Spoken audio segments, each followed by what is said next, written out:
Welcome to Wilson's channel. Welcome in, ladies and gentlemen. This is the Chat with Wilson live stream podcast. I'm your host, Wilson, and this is specifically episode 20. Huge W for getting to episode 20. And our special guest for tonight is none other than Angel, aka Angel, on Twitch. What's up, Angel? Angel. Yeah. How are you supposed to say it? Angel. It's just Angel, but the way you pronounce it is the way it's spelled. There you go. Okay. Guys, Angel is a streamer, so please feel free to drop a follow. She just rated me too, so you know that she's like an active streamer. You got exclamation guest. That is the command. That's a direct link to our Twitch channel. And then we have exclamation podcast, which is a short summary of why I like to host these. It's for me to get to know my friends on a more personal level. And it's just like a platform for them to be able to speak their mind on multiple topics, and for the viewers to also get to know them. So it's like a 2-for-1 deal type of thing, but except it's just multiple viewers. So yeah, I appreciate everyone for being here first and foremost. I'm gonna be reading the chats like here and there if it's relative to the podcast. I kind of want to keep the flow of things going. Alerts will be offline during the duration of the podcast. And if you guys miss anything, it's all good because this will be on YouTube as well within the next few days. So, with that being said, once again, thank you guys for checking in. I see all y'all. Let's get to it.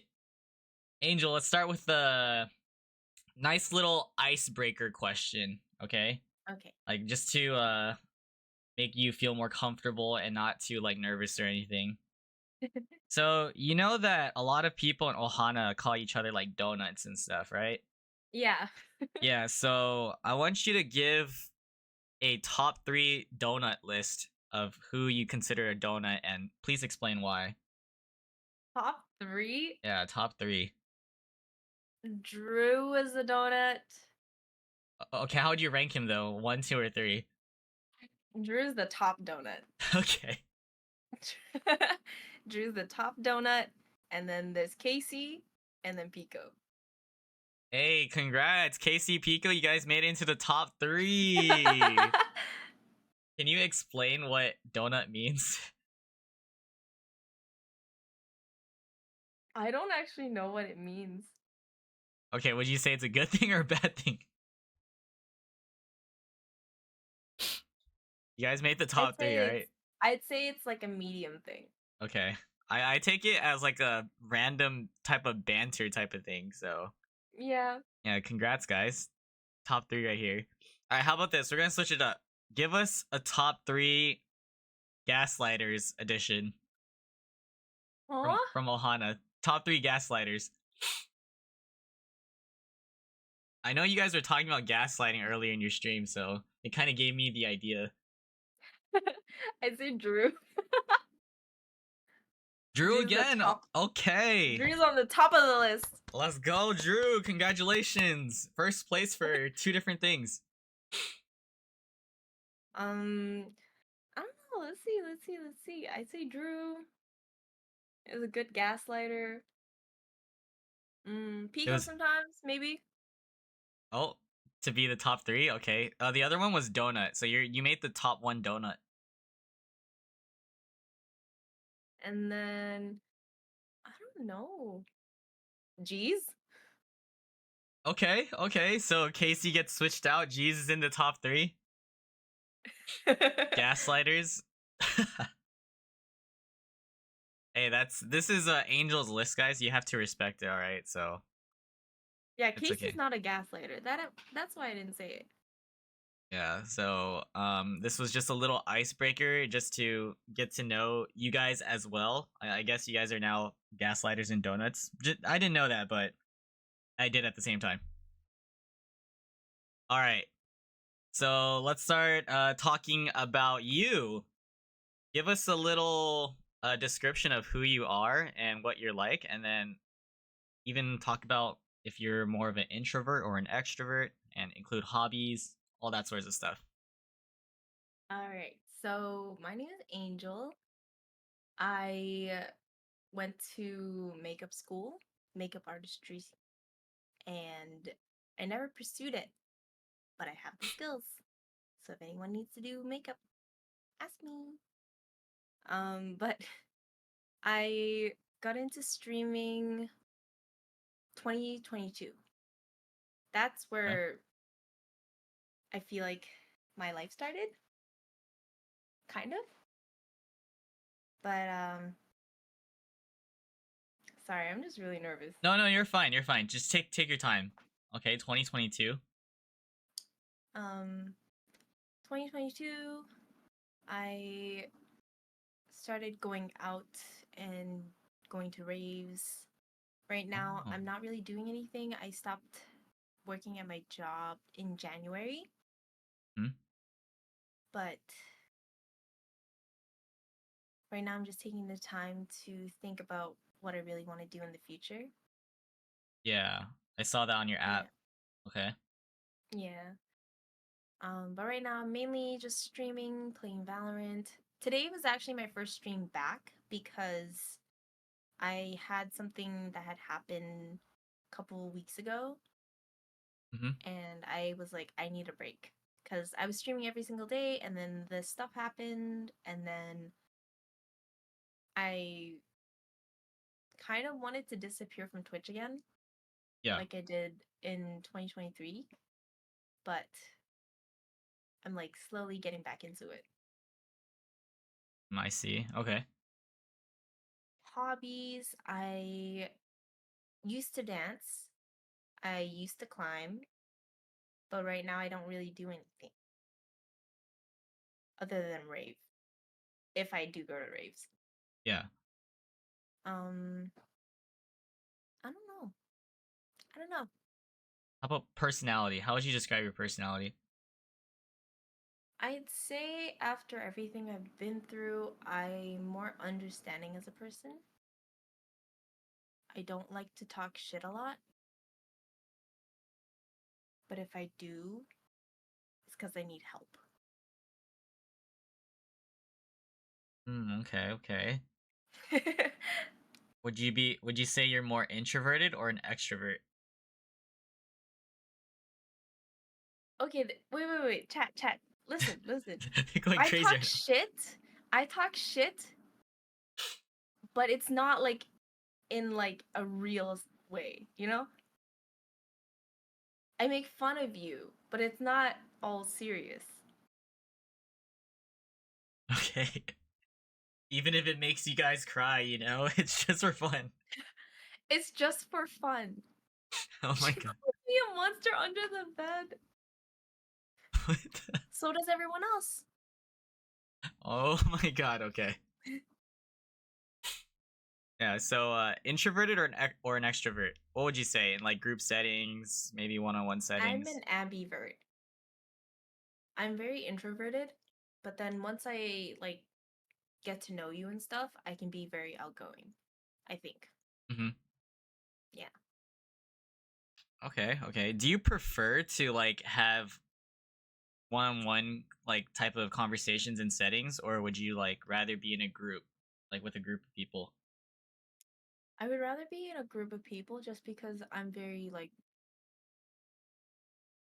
I bounce off of other people. Oh, like their energy? Yeah, their Mm, energy. I I call see. myself a chameleon because I tend to be exactly like whoever with, basically.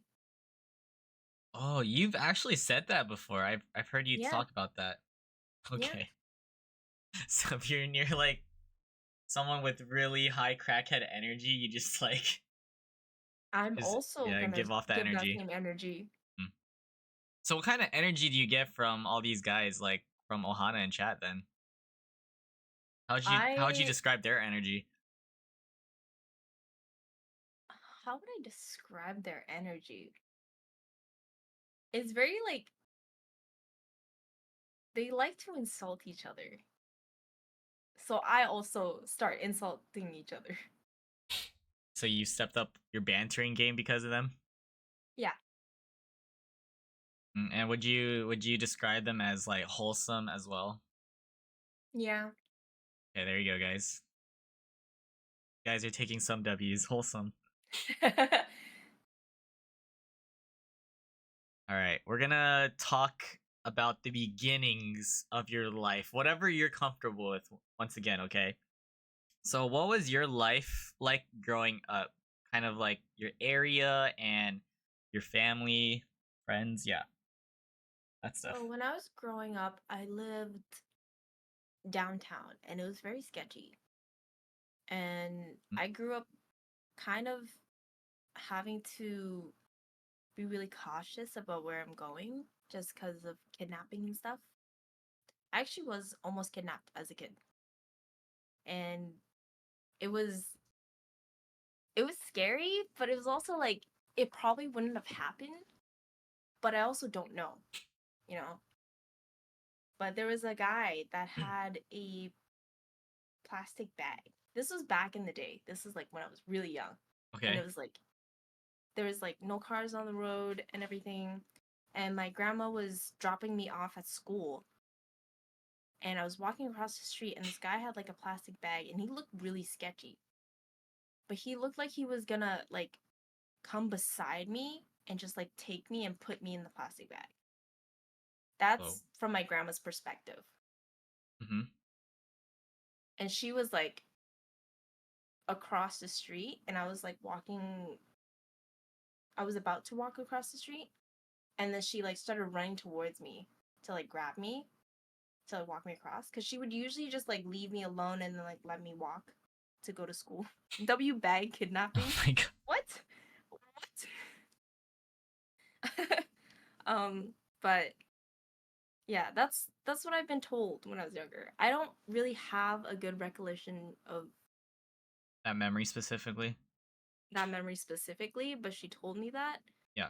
So I'm like, okay, that was then. This is now. Mm-hmm. And I'm glad I wasn't kidnapped, but it was a possibility. And I went to a First Nations school. It was funded by the government. It was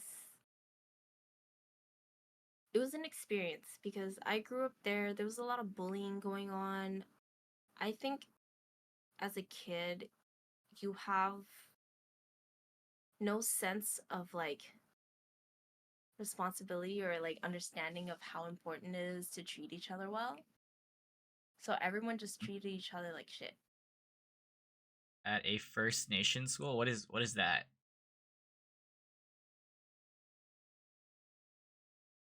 A First That Nation school. yeah. What does that mean, First Nation? So it's very like we'll teach you more about that culture more than like any other elementary schools. Hmm?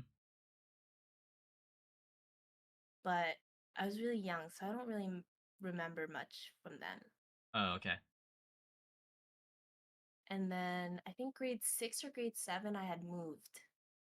And then I went to a regular school. There was a lot of bullying happening, a lot more bullying happening there. It was still like a And public school type of thing. it was a public school. They were both public schools. Okay.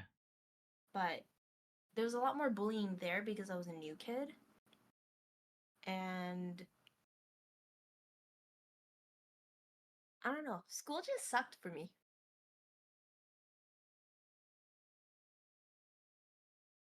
Yeah, Yeah. this is like sixth and seventh grade. Is that considered like middle school for you guys, or what is that?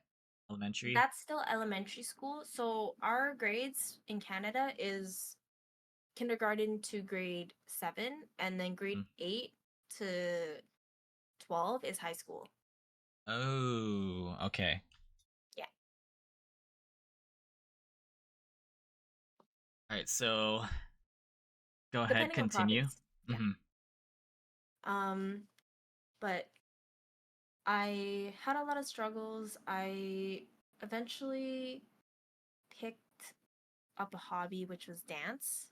I did that for 7 years. So I started in 2013 up until COVID hit. Um but the dance community here was also not the greatest because it's very toxic, Mm. unfortunately. Um, but throughout all of that, I did hip hop, I did locking, whacking, popping, breaking, just a little bit of breaking, not a lot of breaking. But wait, no, grade 8 is elementary? No, grade 8 to 12 is high school. Matt, what you talking about? Anyways, where was I going with this? Like that you were dancing for 7 years. Yeah, I was dancing for 7 years. There was a lot of so nothing was really revealed until 2020 when people had cancel culture. Hmm? But back then there was a lot of grooming and essay situations in the dance community that people wouldn't talk about because they didn't realize it was a problem. Gosh. Yeah. Um, it was it's hard being in the dance community and being like you look up to these instructors because they're good at dancing, but you don't realize that they're not really a good person until you become an adult. So I realized that later on when I was like 20, probably 20, 21, was when I realized these are not good people. But not all influencers are going to be good people. You know, just because they're good at doing what they do doesn't mean that they have a good personality. Um, but yeah, up until then, I just did dance, and then I didn't really know what to do with my life. So my mom was just like, try to do something, anything. Like go to college, do whatever. So I chose makeup because at the time I was really interested in makeup artistry. I wanted to work in film. Yeah. So I did that. But then in the end, after school, I didn't enjoy it anymore. So I didn't pursue it. I I did work at a record label for a little bit, but then they closed down. But all the stuff that I did do, I wasn't enjoying it either. So I was like, okay, it's better that like I did this rather than going bigger and like hating it. And then after that, I went to college to do accounting and psychology. And then COVID hit. When COVID hit, I can't do online school, so I gave up. I finished that term, but I like barely passed. Like when it was like right before COVID hit, because I think it was like March, right? Yeah. Term starts in January. I was doing fine. I was like in the 80s, 90s percentage. But then when COVID hit, I went to like just passing, Barely passing. Yeah. just barely passing. And then after that, I got into streaming. So like I think I actually started streaming in 2020 for a little bit, for like a month. And then I got bullied a lot. I got told bad things, and then I decided not to do it ever again. I went to TwitchCon one of those years. I think maybe I don't remember when, but I went to TwitchCon one of those years, and it wasn't the same as it is now because I've met everyone. But back then it was like I didn't want to be there kind of thing, but I went because of my friends. Back then, as in 2020, or It was I think maybe 2020 or 2019. okay. It was like around the COVID times, I remember. But I like gave up. I used to be like a face cam streamer before I was a VTuber when I came back, but I was also really overweight. So that's probably why people were mean. But I went back into streaming 2022 because of one of my friends. She taught me how to set everything up. And from there, I met a lot of people from Ohana actually. And I started playing Valorant again. Because I started playing Valorant when it first came out, but I wasn't that into it. until I started playing again for streaming. And then from there, I don't really know what else. Okay, I could ask you I specific questions. Yeah, sure. Yeah, that was a good overview. I just wanted to understand what life was like, at least briefly. So, um, you mentioned your mom, you mentioned your grandma, but what was like the family dynamic like? Like, who did you live with, and do you have siblings too? So when I was younger, I it was just me and my mom until I was like maybe 5 or 6 years old, and then my grandma, my grandpa, and my uncle came to live with us because she was a single mother basically, Yeah. and up until I think also around COVID, or no, first I think it was like 2013, my grandpa had passed away due to cancer, and then we moved houses, and then from there we just lived together, and then up until 2020 my uncle had just gotten married, so he also moved out, so now it's just me, my mom, and my grandma. But I live with them, but I don't really live with them, if that makes any sense.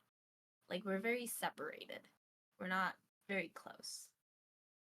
Oh, so you're talking about like the relationship specifically? Yeah, like we don't hate each other, Huh? we love each other, but we just don't talk on a daily basis. Yeah, Yeah. just doing your own thing, separate lives. Yeah. Was your father never in the picture then? Or Probably for what do you like know? 10 days. Oh, okay. Probably for like 10 days. Because I remember seeing pictures, like film pictures of him, and I didn't really ask my mom until I think 2022 about who the person was. Mm-hmm.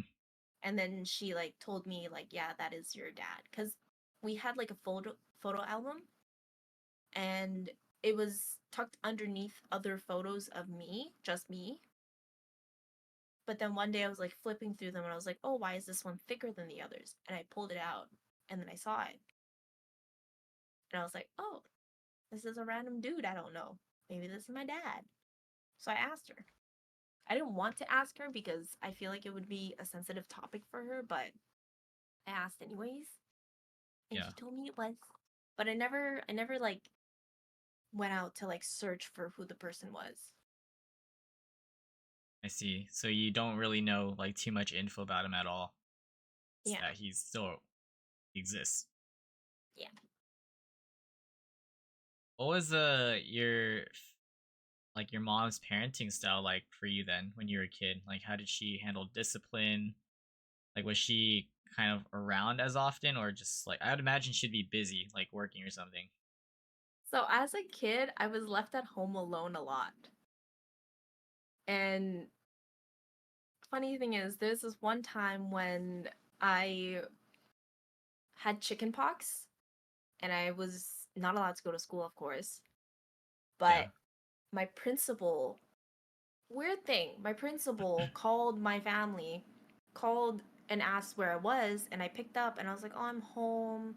Like, I can't come in today. I just can't. And then she's like, oh, no, don't worry. I'll pick you up.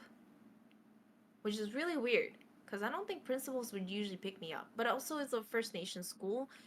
But I don't know. I'm like, Yeah. is that another kidnapping case? I don't know. Um, but she came to my house and my mom was freaking out because she needed to get home because you're not allowed to leave a kid alone Uh-huh. at home. So I had called my mom after to let her know that like my principal is coming to pick me up. Yeah. And then she like rushed home, she like got me ready and the principal came and she looks at me and she's like, "Oh no, you have the chicken pox." I was like, "Oh, I didn't realize that I had to tell you I had the chicken pox." But that's a story of like when I was left home alone and how we almost got caught Yeah, for one of that. the times. And one of the times, like they didn't neglect me. It's just my family was really poor. We're still really poor, but it's like there was no other option for like nannies or anything back Yeah. then. Yeah. Okay, how was her like discipline style then when you would like act out or something? Was she She super was strict? really strict. She was really strict up until grade 10. Grade 10 was the year where I skipped school for half of the year. I like I skipped school. I was depressed. I was like an angsty teenager basically. Mm.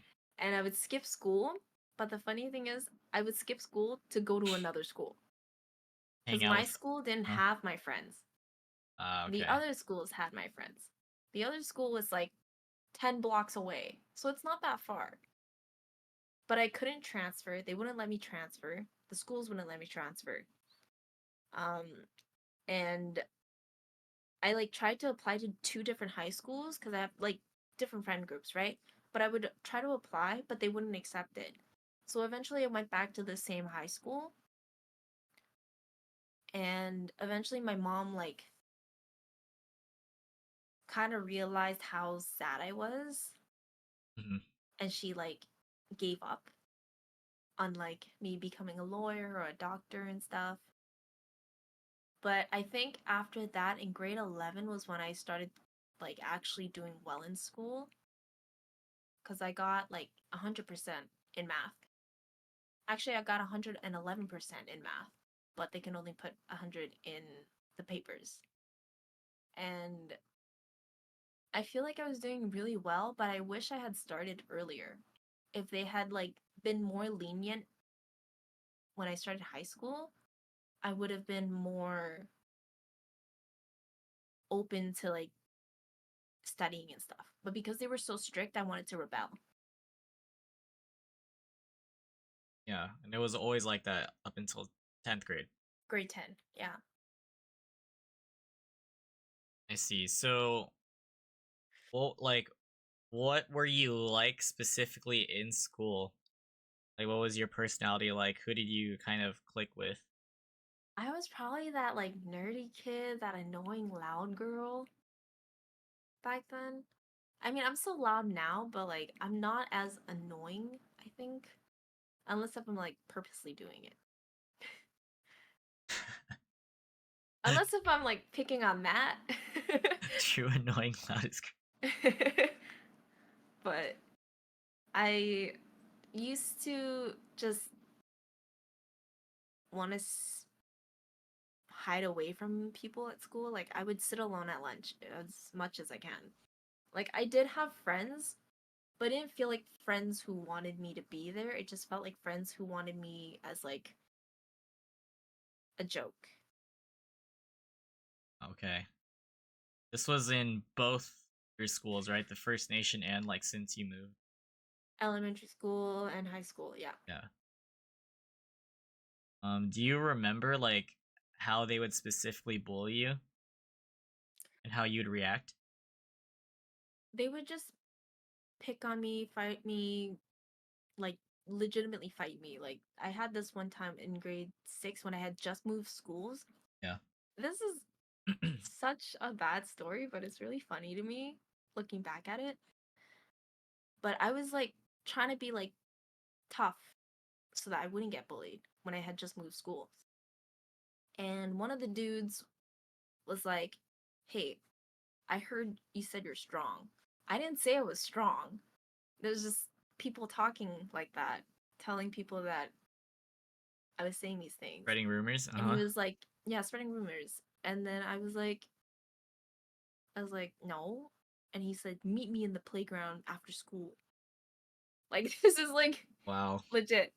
He said, "Meet me at the playground after school." Lines from a movie or And something. Uh-huh. yeah, actually, dude, this kid's been playing too many GTA, bro. He actually played GTA, but um I went to see what was gonna happen. I didn't know he was gonna like fight, but I looked at him and he was like, "Are we gonna do this or what?"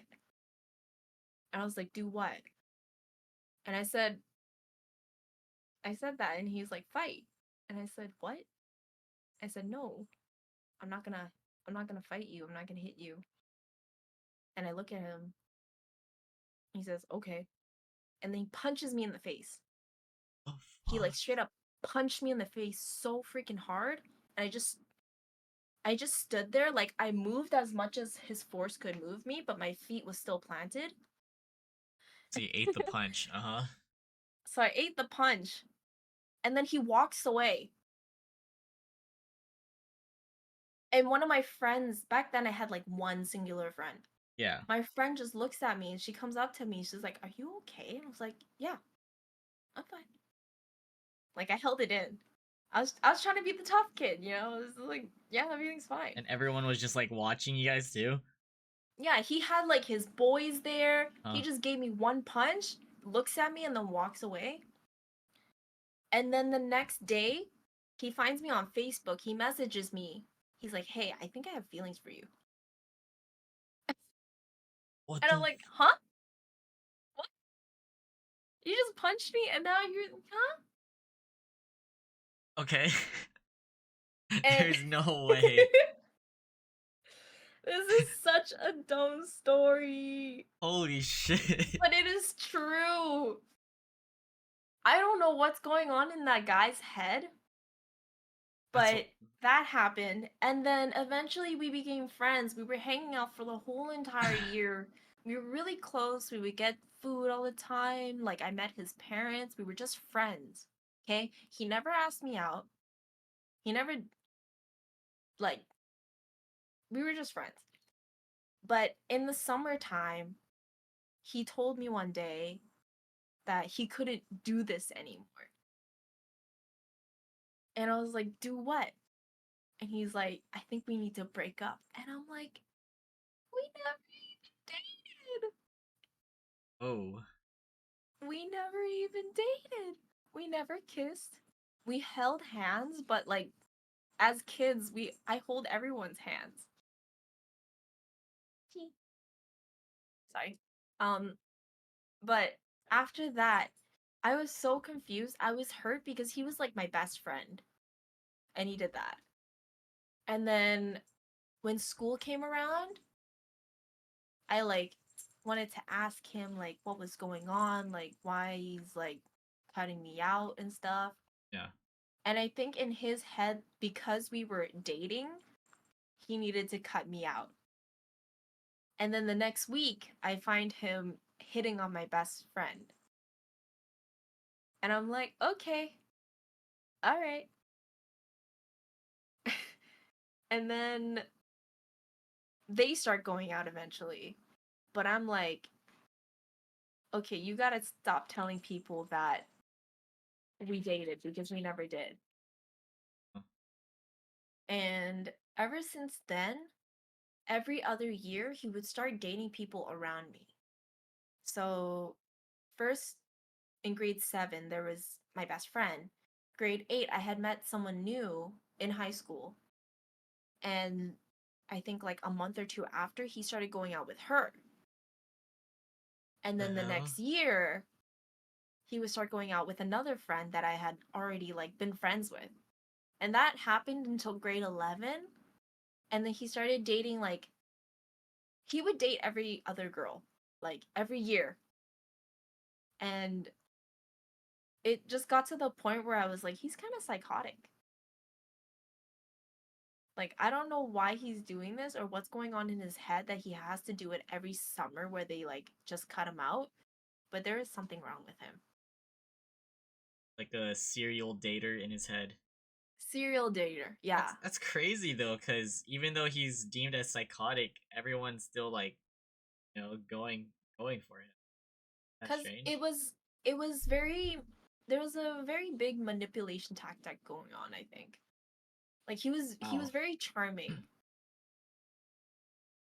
but it just it was just weird. I still think of it now. That story is so wild to me. Like, I guess It's you, not something that you would really hear, but it is something that has happened, so yeah, getting hit on back then was like more literally literal. hit on. Yeah, more literal than anything.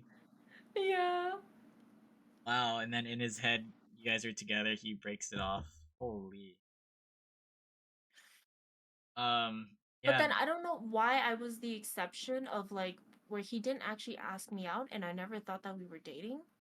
But then my best friend, he actually asked her out. So I don't know. I was so confused. Hey, he was evolving in some way.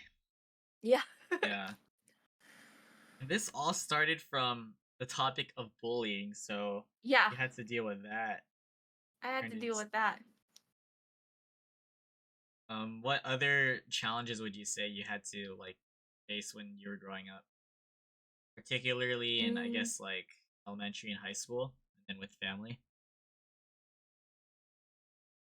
a lot of backstabbing, a lot of like people would just start rumors even though I wasn't involved in much. Like, wait,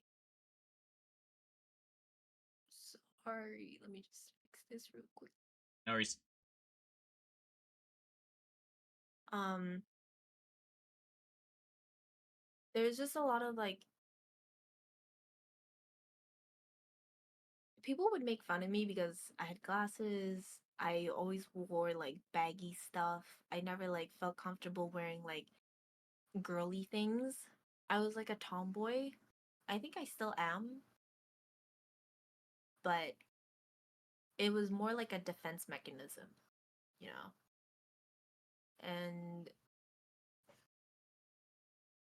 it sucks because like kids are evil spawns. Like all of them. Even if they don't think they are, they are. Like even the innocent ones.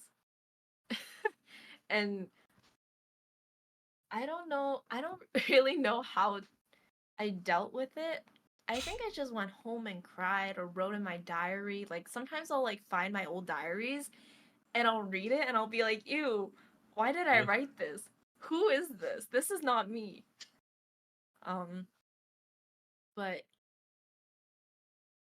it like got to the point where like there were some years that I didn't feel like I was enough. So I didn't feel like it was worth like sticking around. There are some years that like it like comes back and like hits me kind of thing, but I think it definitely has made me stronger and made me realize that like I've been through a lot of shit in high school already.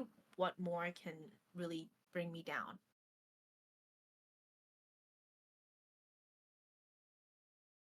I definitely feel like you've been through a lot, and it's like putting the pieces together is like it's just very detailed, your story. So let me like try to get the timeline right. So you didn't really know what you wanted to do with school.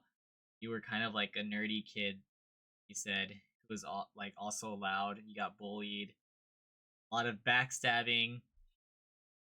Um, how did that transition to you, like finding interest in dance? Like, was that during high school? Yeah. So originally I got into dance because I thought it looked cool. And so I wanted to be cool. And then I got into it, started dancing, but then even then there was a lot of like backstabbing and like just rumor stuff going around. And a lot of the times I wanted to give up, but I really enjoyed dance. Like after like maybe a year into it, I was like, I'm starting to actually enjoy this because dance is a way to express myself without actually saying anything. And it let me basically let out my anger or sadness. So I like, I really wanted to pursue it, but it was hard because I didn't really make any good friends that weren't judgmental because the dance community here is very judgmental. Was that like dance community? Did you find them because of school, or was that outside of school? So there was one year in high school where they asked everyone in class if they wanted to join like a dance team for a fundraiser at another high school to perform. And I said yes. And that choreographer that I went with, he also taught at a studio, but I didn't find that out until like later on. But I did that. I performed. I was scared. I was going to give up. I was not going to perform that day. I like got stage fright. And then one of my other like one of the other dancers was like, she's basically really mean, but she was like honest. She's like, you can't do this to us. You're a bitch if you like don't do this. Because like we have formations and stuff. We have like a set thing. She like basically called me out for like giving up. And she was really mean about it. And I was crying. I cried that day before we went to perform. But that like knocked some sense into me. So then I performed that day. And it wasn't as bad as I thought it was gonna be. But I was like shaking afterwards. I had like a panic attack. So that's how I first got into dancing. And then I went to studios and started dancing there. I went to Fresh Groove, which was the first dance studio that I really went to. And then I went to something called Creative Motion that isn't around anymore, but they are like more of a freestyle company. And then I went to Studio 604 where they were more choreography. And that's where I met the same dance teacher that had actually got me dancing in the first place because the school had asked if anyone wanted to join. So then I was dancing with them for a couple of years, separated. They weren't like in a row, they weren't consistent. With Fresh Groove, it was more consistent, but with Studio 604, it wasn't as consistent. Um, and I think learning from choreography, I didn't enjoy as well as I did from freestyling from Creative Motions. So then in like I think 2019 I started doing more freestyle, or no, 2017, 18 I started doing more freestyle. And up until 2020 that's when I stopped. But in 2020 there was cancel culture and they basically canceled the choreographer that I was taught under because of basically sexual assault kind of things That you just didn't know about. that I didn't realize until it was said. Like, I didn't realize these things were wrong until it was said, until it was told to me, basically. I was oblivious. Ooh, okay. You're part of like those who are affected by. Yeah. So, how old were you by that time? Like, how big was I like think the whole cancel culture specifically? Like, what ended up happening? Get into that. so. I think by cancel culture, I was 20. When I first started dancing with that one choreographer, I was 13. Then the next time, I think I was like 16, 15. And then the next time I got back into it, I think it was like 18.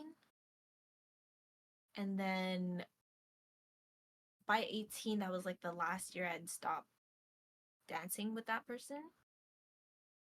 And then in 2020, basically people came out on Instagram and Facebook and like started like posting these DMs and stuff of like what he would say, and like there would be like notes of people like writing their story downs, like iPhone notes.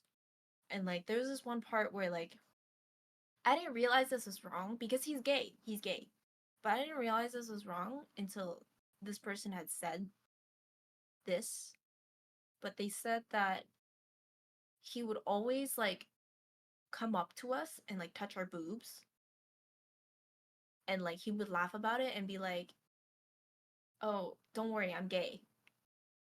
But then we were like we were young. We were still in high school. Like that's not okay to do that. And I don't know if he realized that it was wrong because he was also kind of young. He was like I think he's like 6, 7 years older than me, but like he was still fresh out of high school when I like first met him, kind of thing. Yeah. Oh my god. So yeah, I didn't realize I was wrong until after. Dang, and that like There's more stuff, but uh-huh. yeah. I get the gist of it, but that going down ended up resulting with you quitting. That's what you said, right? After 7 years of dance, you're just like done after No, that. no. I stopped because of my ex. Oh, so it continued even after that. hmm It was like it was all around the same time, like cancel culture and me quitting. Yeah. It didn't have any correlation, but it was just because of my ex that I stopped dancing. Okay, okay.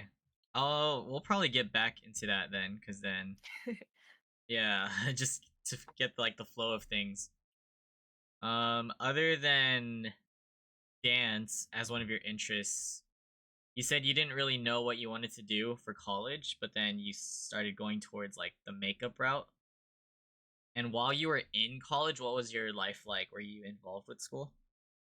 Yeah, I was really involved. It was 3 days a week, 8 hours, 2 days, and then 4 hours one day. And it was for a whole year. And at first, I liked it, but I was really nervous because new setting, new friends, and stuff. But again, people are judgmental when they're young, very judgmental. And I made friends with like two of the students there, but there was also always like this competitiveness of like being better Yeah. rather than just being great. And it was tough because there was really no one to look out for you.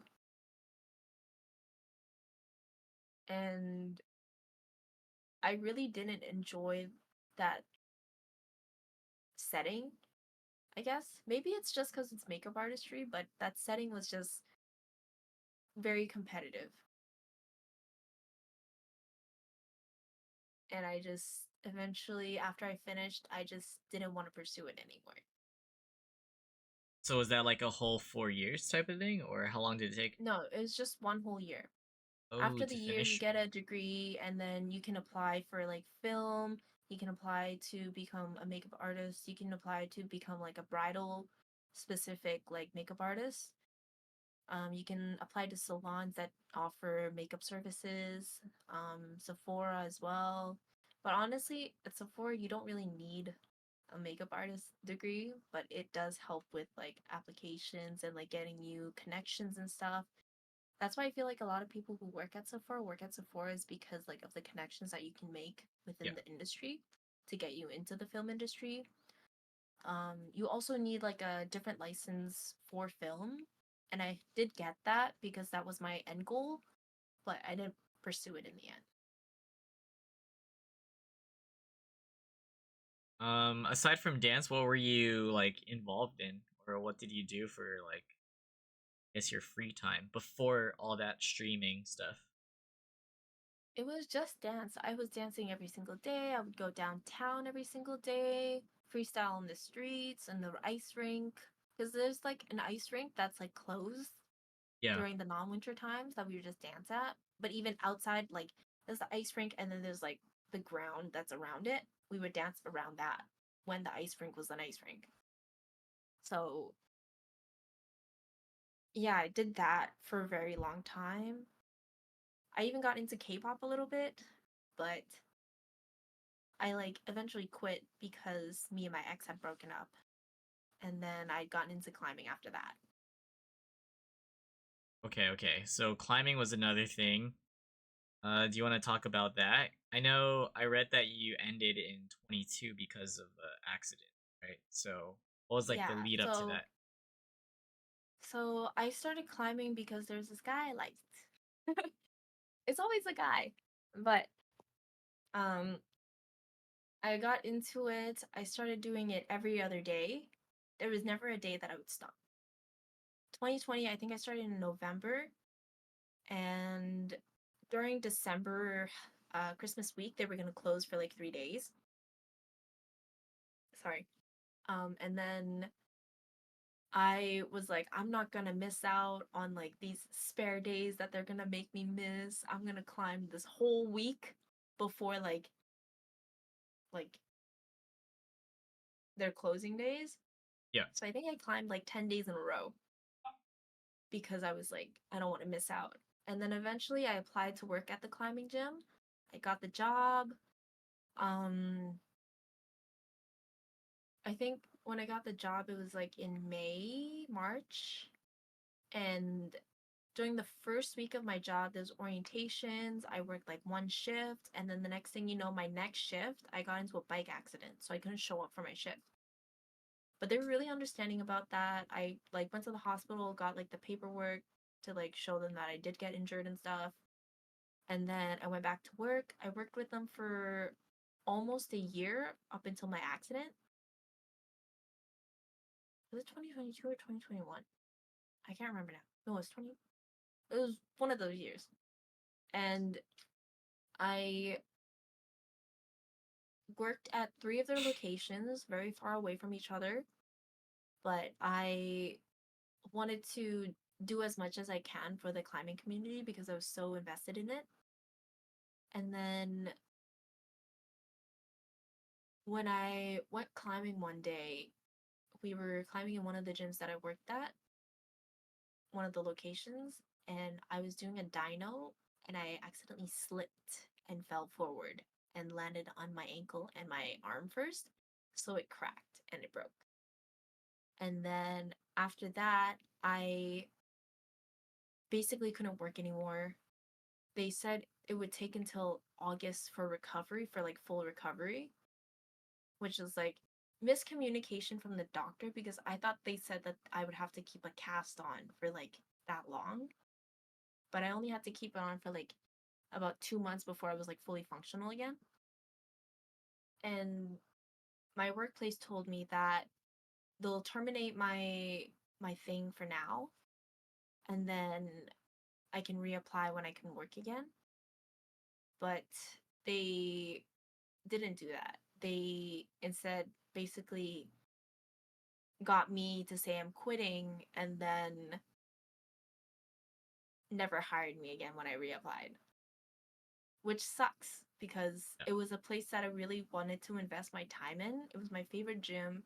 I like spent a lot of money like being there, and like it was just like top 10 anime portrayals, you know? Why would they do that though? They're very focused on money, I think. But they're very business oriented, I guess. And it was tough hearing that because I trusted these people. I even met like the boss, like the CEO, Yeah. and he said he heard great things about me when I first met him. So I thought like everything was going to be okay when I reapplied, but it was different. And from then I applied to a different climbing gym that's like really far away, like 30 to 45, maybe 50-minute drive depending on traffic and what time I have to work at. But I applied there because I wanted to stay in climbing. And so then I worked there for a year as well, but it was more like off and on shifts, like not a set schedule. And then I eventually quit this January because I just couldn't do it anymore with all the driving and like the minimal amount of hours I got. Yeah. So it was tough balancing that because I'm not a I hate driving. I hate driving. But I really wanted to stick with it as long as I could. But in January I decided to not do it anymore. Yeah. Wow. You said you when you like got hurt from falling, you said you did a dyno? What is that? What is that called? Oh, it's a dynamic movement. So there's static and dynamic. Static is when you like slowly grab onto like the hold and then you go and you go. But Yeah. dynamic is like whoosh. So like I had Oh. to basically pull myself up, jump, and catch the next one. And at first, I didn't have any confidence in that climb because the day before, I had seen someone. I climbed 2 days in a row that day, but I had seen someone do it and then fall, and they landed in like a position where their feet was like this. Yeah. They didn't get hurt, but I was like, that was a close call. So I didn't trust that climb, but my friends convinced me that I could do it. They probably felt so bad, but Yeah. I didn't do it. And the shitty thing is, my boyfriend at the time, he was recording it, but he accidentally pressed the record button twice. So it didn't record. And when I asked my workplace about it, I was still employed under them, but I asked them if I could have a video of it, and they said no. That's another shady thing that I should have noticed, but I didn't notice at the time because I had so much trust in them. Yeah. So how good were you at climbing? I'd say it took me like a month to get to a V3, but then it took me 4 months to get to a V5. And then when I started working, I actually started climbing a lot less because I was so invested in like wanting to teach kids and stuff that I like didn't have the energy to climb after work. Yeah. So V5 was like my max. Okay, and that's is that considered like bouldering or Yeah, bouldering. okay? And then you did some sort of like dynamic thing which involved bouldering, like no Yeah, string attached or no anything. string. Yeah, that's why I fell forward. Dang. So that's the history of climbing for you. Okay. Let's talk about specifically like social media and Twitch, since that ended up being a part of your life too. Just a quick recap. You said you started early, like around COVID time, right? 2020 about, and then you realized it wasn't for you because like people were like bullying you. It was like really toxic. Um, but you said you went to TwitchCon around that time, like the first time. How did you end up Hmm.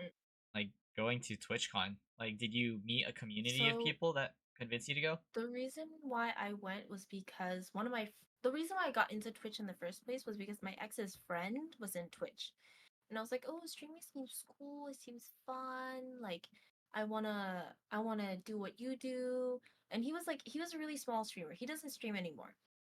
But I got into it because of him, and then we were supposed to go all together with him and his girlfriend, me and my boyfriend.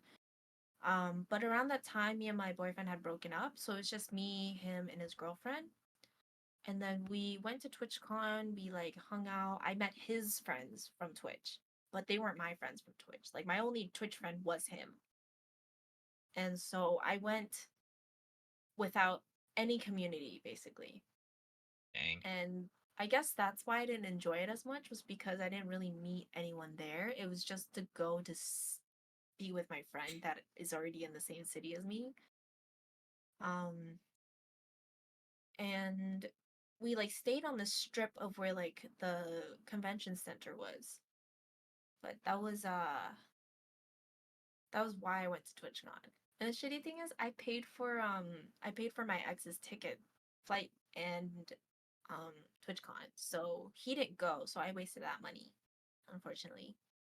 But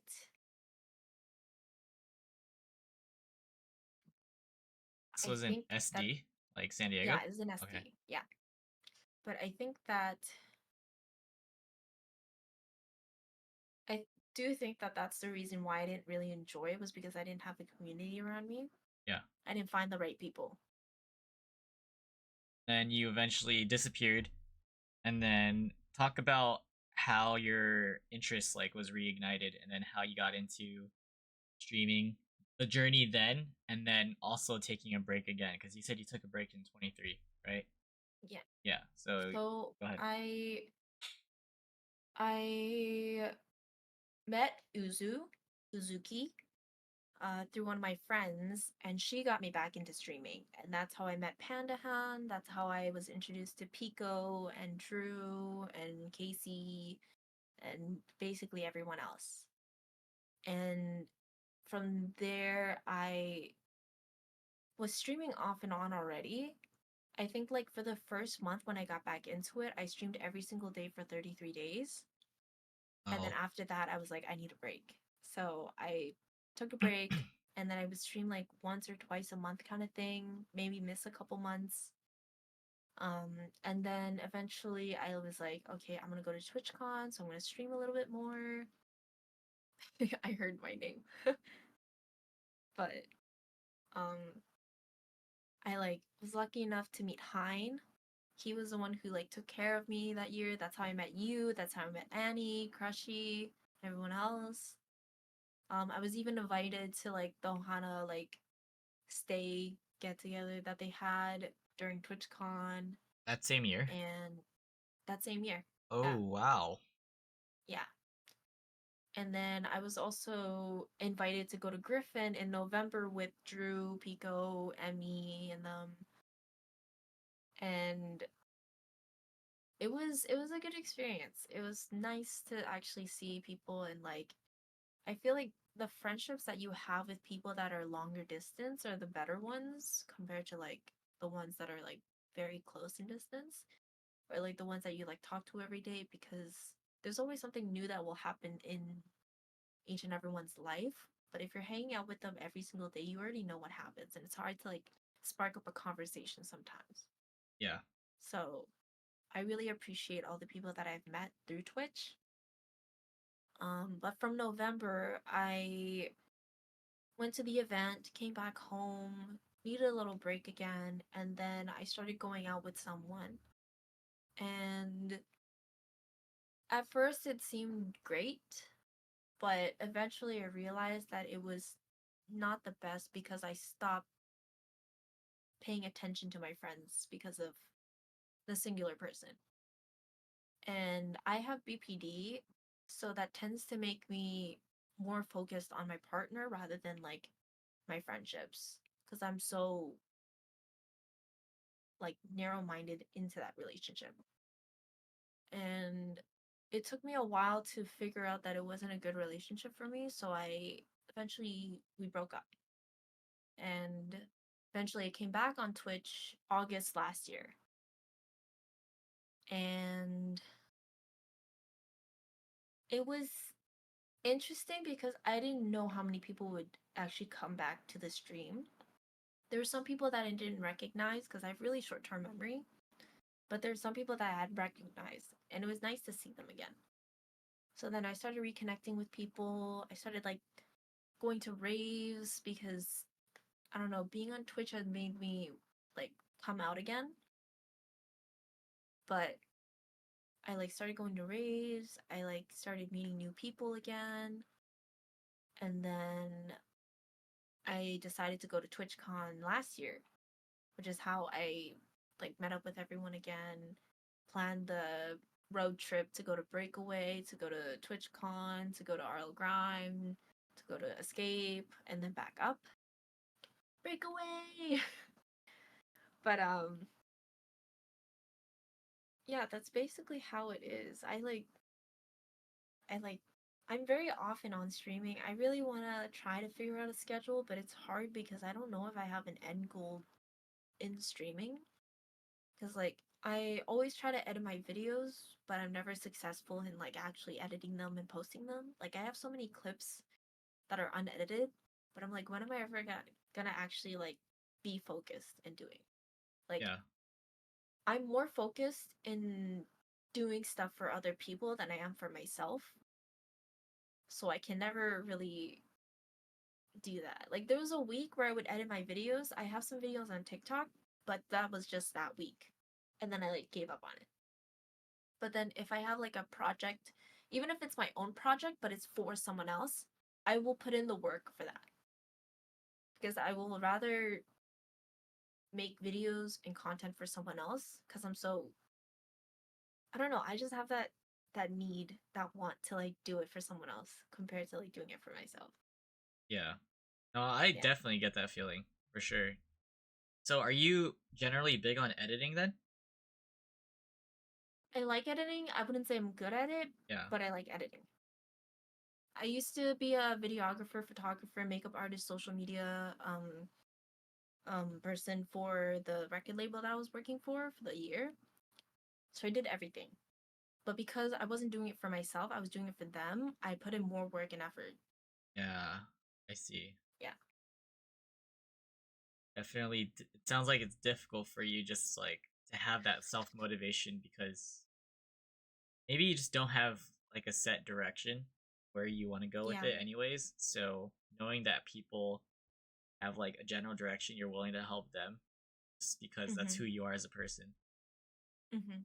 See, so I was going to ask you what your goals are for like streaming and stuff, but even if you don't have like goals, like why do you stream nowadays in general? Like I would assume it's to I meet s- people, but like what else? meet people, get to talk to people that you don't get to talk to on a daily basis cuz like right now I'm always either in a Chowie streams in her community or in Ohana or in TF. Yeah. But then the people that aren't in those communities, I don't get to talk to all the time. So if I stream, I get to talk to them more often, you know. Okay. And like it it opens up like basically being able to play games with them if they wanted to join. Yeah. Except for the days that I'm like I'm gonna go solo because of my energy. But I stream mainly just to like reconnect with people or meet new people. So talk about the story of you like getting involved with Team Thingies and then Ohana, and then kind of like talk about what those communities are like, and also Chowies because that's the three you named. So when I met like Panda and Drew and them, I didn't know Ohana was a thing Yeah. until I was invited during TwitchCon to go see them basically. And it was a roller coaster ride to get into Ohana, but I'm here now. Um it I didn't ever think that I would ever actually get into Ohana. I was very persuasive in like trying to push Drew into like trying to get me in and stuff, but I didn't actually get in until like maybe February, January this year. Uh huh. And I was still invited to like break away and stuff, and that was really fun. But I I love being with them because I feel like I can be myself. I can be the worst part of myself, and they're still gonna like not be judgmental about that. But again, I bounce off of people. I'm a chameleon, so I might be acting the way that they act, Yeah. and it might not be who I am, but I am happy, basically. And during TwitchCon was when I went with Giles and I met Pau, and that's how I learned about Team Thinkies. Um, I wasn't sure if I really wanted to apply because I wasn't sure if I would be able to give any skills, do anything for them. But I applied recently, got in. I'm in the TO department. I haven't Ooh. actually done anything for them yet, but hopefully I can like do something. And with Achawi, because she's in the same area that I'm in, I wanted to like connect with her more. Like when I first met her, she was really shy. I felt like she maybe didn't like me. It took me a while to like warm up to her and stuff. Like we hung out in August last year before TwitchCon, Yeah. and at that time it felt like it was forced. How did you hang out then? We just went to go get food. We went to go get food, we went to go get boba, and then went home. And then we kind of just didn't really talk much after that. But I like bumped into her during TwitchCon. We said our hellos, and that was it. And then more recently, I was more into the community. I started playing Valorant more with her and stuff. And it was, we're closer now than we were before because of Twitch, Yeah. basically. And I love being in her community because it's so much fun. She always has custom games. We always play. Um, but like back then when I first met her, I didn't think she liked me. But I like slowly started playing games with them more often, which is how we're close now. And we get boba sometimes. Sometimes she'll like drive to me because she knows I don't like driving. And you guys hung out the other day too, right? With Steve.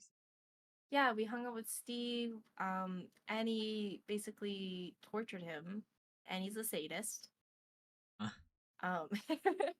Because Steve had gone climbing and then drove up 3 hours to see us, and then we went to walk more, like a lot more.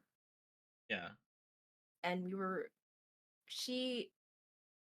we hung out like a couple days before, and I was still sore from that day.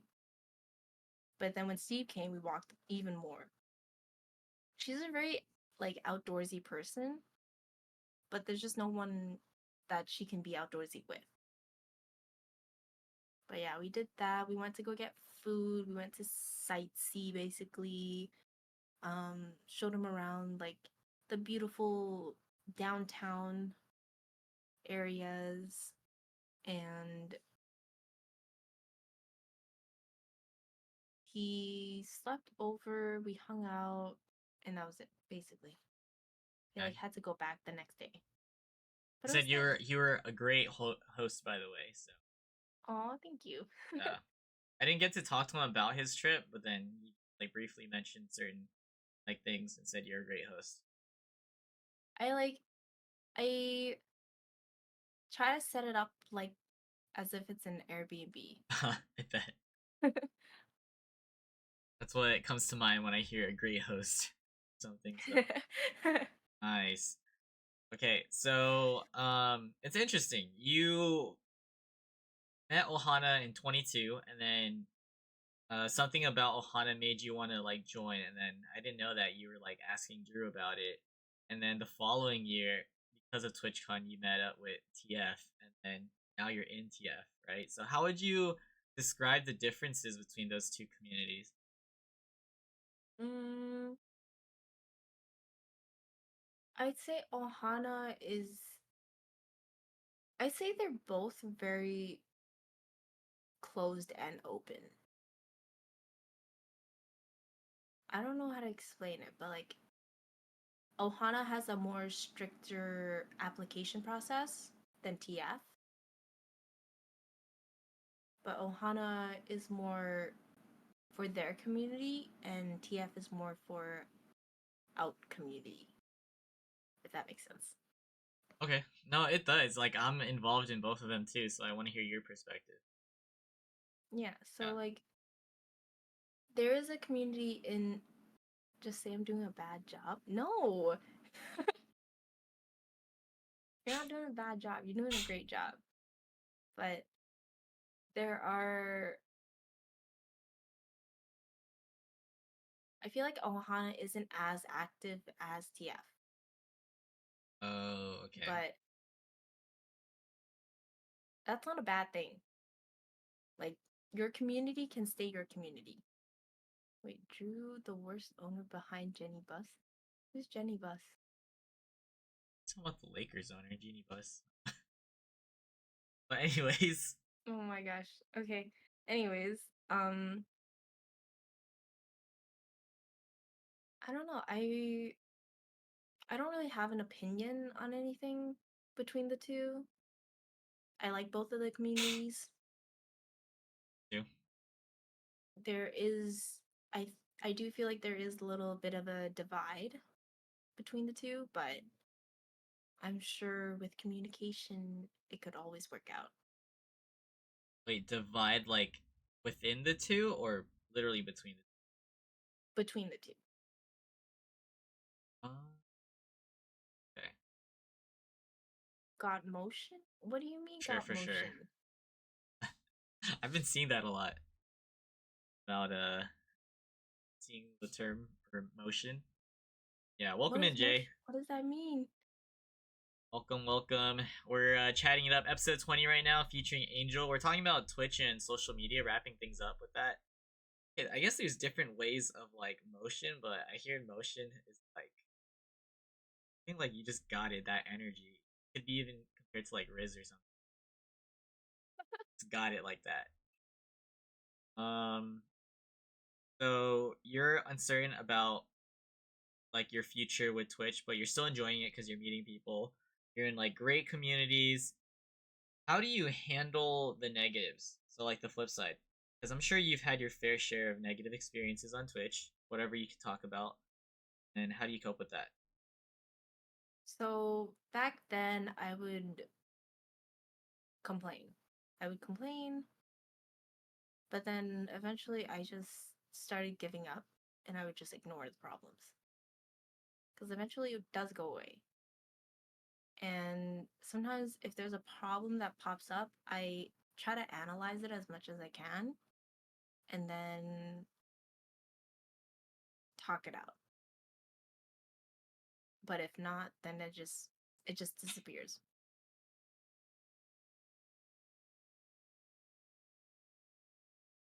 Like when you say talk it out, do you mean like live? Well, not live, but like personally. Oh, with Like, like whoever. yeah, with whoever. Like if there's drama that starts, I want to talk it out as much as I can. But if it's not possible, then there's really nothing you can really do about it. Because the more you pursue it, the more it could actually hurt something, you know? Okay. So it that kind of sounds like you've had your fair share of like your own drama or like fallouts with other people. Aside from like that the aspects of Twitch, I know there's other negatives with Twitch. Have you ever been like too focused on like the metrics, like the numbers and everything? Has that ever affected your That has, yes. Um, I feel like because I stream so often, I always wanted my numbers to go up. But the less that I streamed, the less that I cared. For me, my mental is like, if I don't see the numbers going up, it's fine.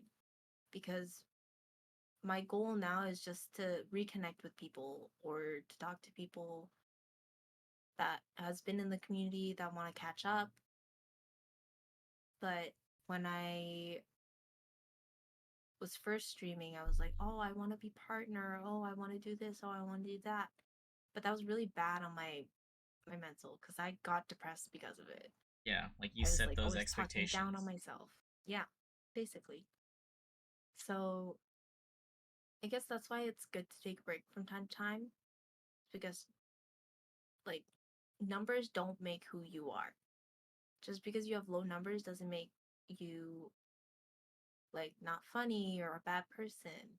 It just means that like sometimes people don't have the time. Sometimes people are doing their own things. Very true.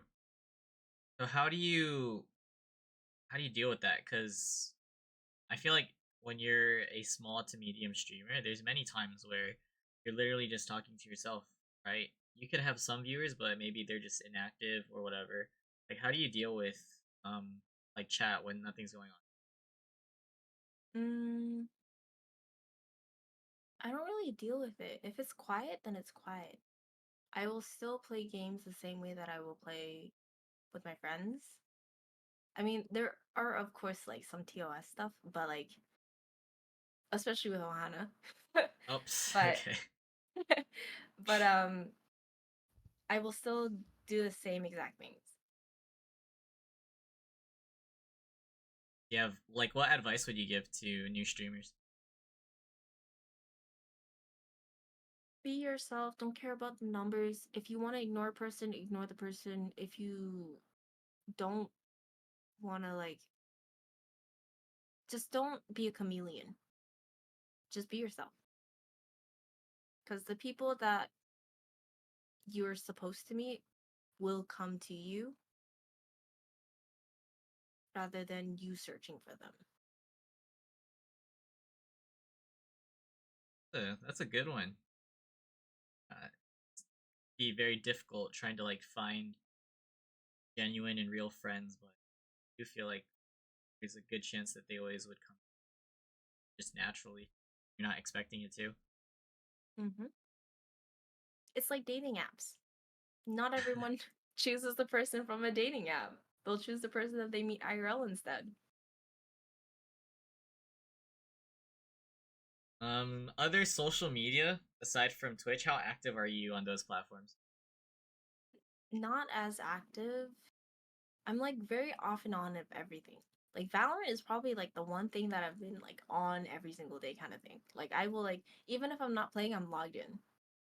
But like with TikTok, I'll scroll but I won't post anything. Instagram, I used to post, but then I would like just give up. I'm not really into social media as often as I was before. But then again, like a month down the line after this, I might be posting. Who knows? Okay. Valorant, are you like super competitive? Are you just like ranking? I'd say that I used to be really competitive, but now I don't really care about my rank. I do wish to be at a higher rank, but I'm not as angry as I was before. Okay, you're you're all right where you're at. Yeah, I'm all right where I'm at. Like, I'm fine with being gold, but if I could get to diamond, that would be good. Does 5 ACS mean anything to you? Yeah, yeah, Okay. yeah. Got it. What's what would you say is, if there's a difference, like what would that difference be? The online you versus like in person. Like your public perception versus who you actually are. I think that I still don't know who I am myself. I bounce off of whoever I'm with. So if I'm hanging out with Annie, I will be like Annie. If I'm hanging out with Drew, I will be like Drew. If I'm hanging out with you, I'll be like you.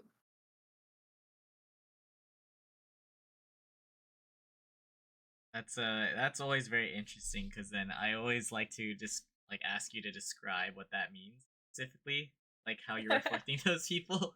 But I know who they are, so I have a good gist, a general idea. Yeah. Yeah. Yeah, yeah. You've seen that breakaway. Yeah. And speaking of that, we're gonna lead into friendships, the conversation about friendships and everything. So I do. This is where I want to get into like more details of that. So you've been on many trips, right? Twitch cons, and then like breakaway, right, and all that. I guess aside from the rave ones, let's like scrap those for now. What was your actual experience like for those, like the second TwitchCon? 'Cause that's when it's like when When you we met first met. Hein. Yeah, yeah, yeah. How did it go for you overall? Because I know it must have been better than your first experience, but just talk about what went through your head. I drank a lot. I drank a lot during that time, and Uh, it wasn't the best part of my life, but it was what had happened. And I think that overall I've changed, not better, but more like you guys can deal with me better than I was that year. Because I was kind of going crazy, I think. Like, it's embarrassing to say, but like I would choke people. okay, I was not really aware of that. That's that's not what I expected. Okay. Yeah. Okay, so you had Some people know, so I have to be honest. you had stuff going on during then where you were drinking and choking people.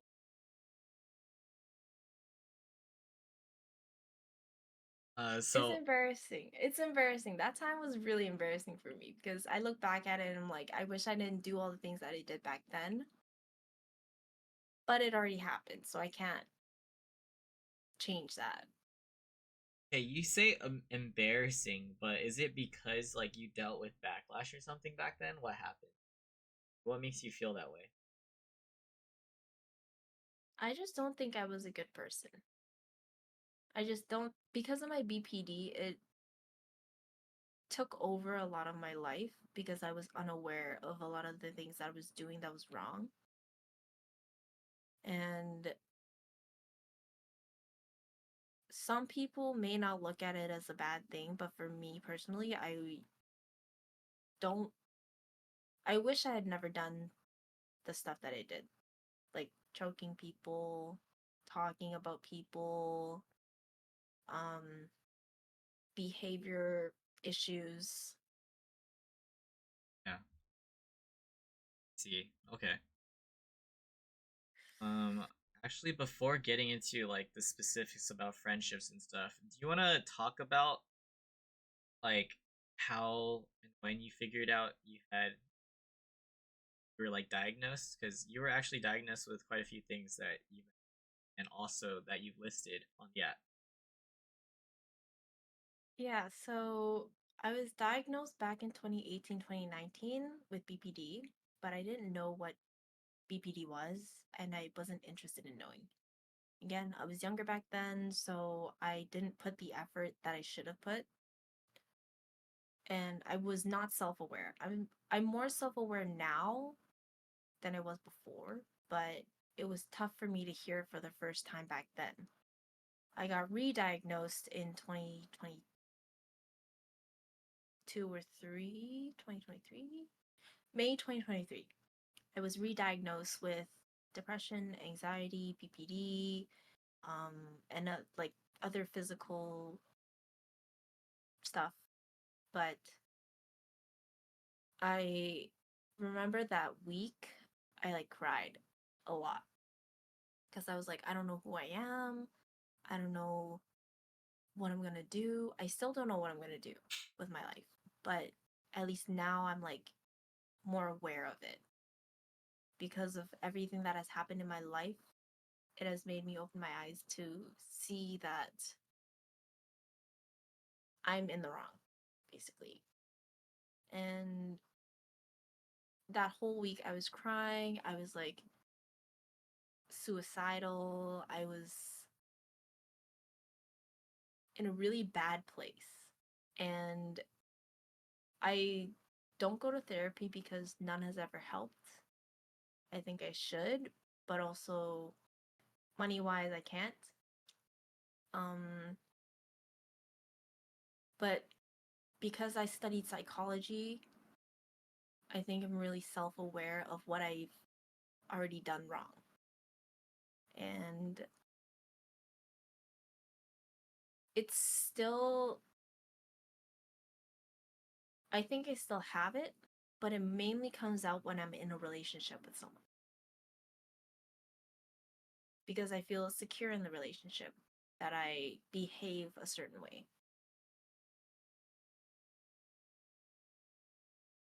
Okay. And how would you say you're doing like physically? Because you said you were well Oh, mentioned the NMO. NMO. So it is, if anyone knows mul- multiple sclerosis, it is the sister. NMO is the sister of MS.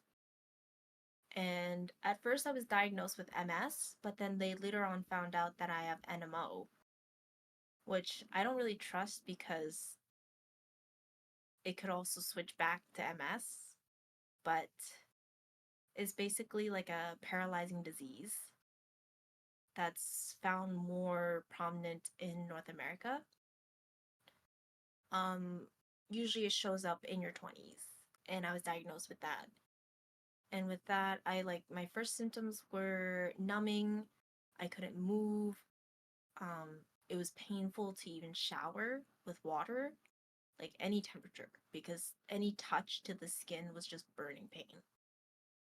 Um, and I had to deal with that for a couple of months consistently until it just kind of went away one day. And it sucks because the medication for it basically lowers your immune system. And if I'm traveling I can't be on the medication because I will get sick and I will die. So I chose not to be on the medication for now because the medication doesn't like stop it. It just prolongs it. Basically, you can be on the medication for 5 years and then that's it. That's what they told me. And I don't know, that just doesn't sound like an option for me to like be on the medication for 5 years and then hope that they have a cure for it, you know? Like, why start it if I'm gonna possibly die because my immune system's bad within those 5 years? So,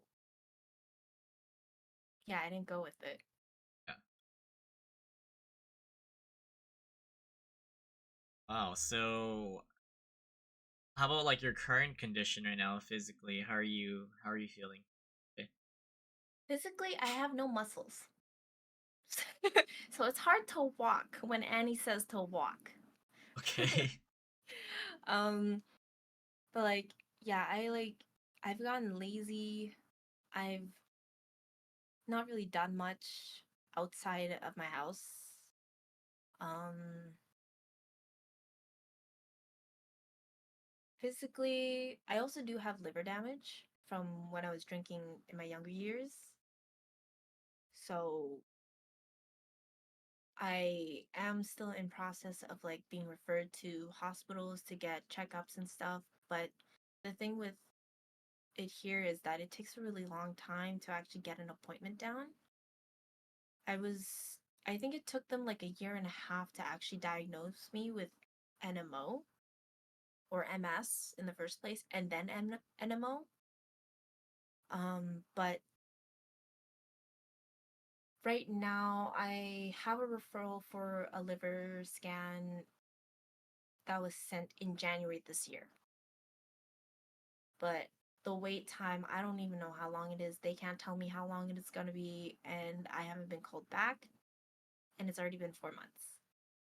So if my liver is dying right now or is in organ failure, then I wouldn't know. But there's no other option. There's no like, unless if I'm like actually dying, and I have to go to the hospital, they're not gonna do anything about it. So,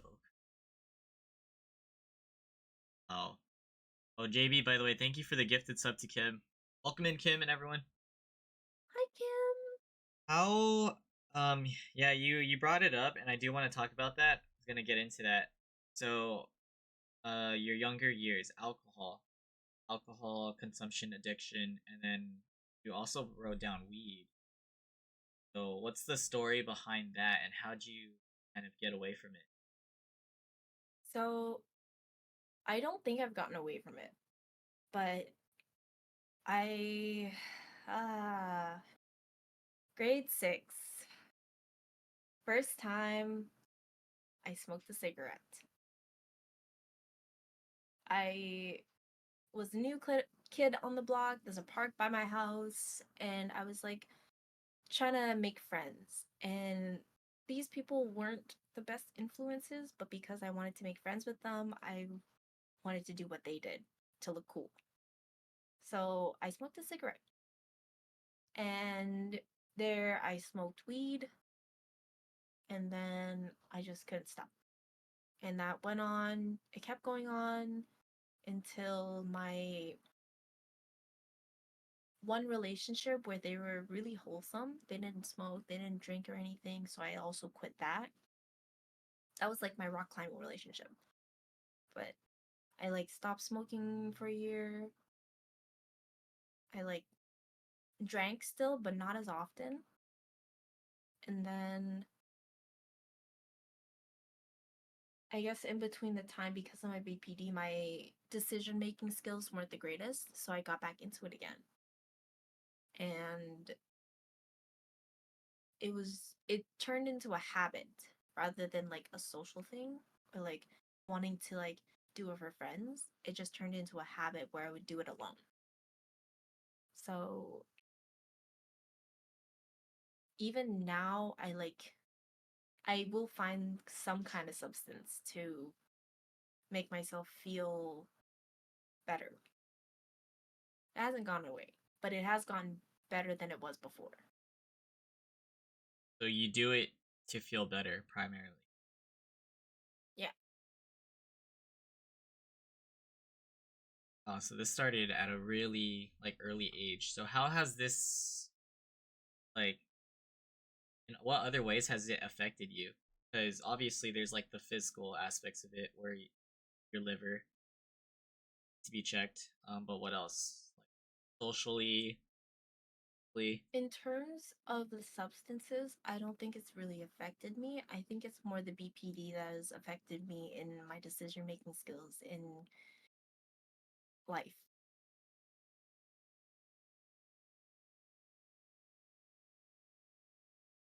dang, okay.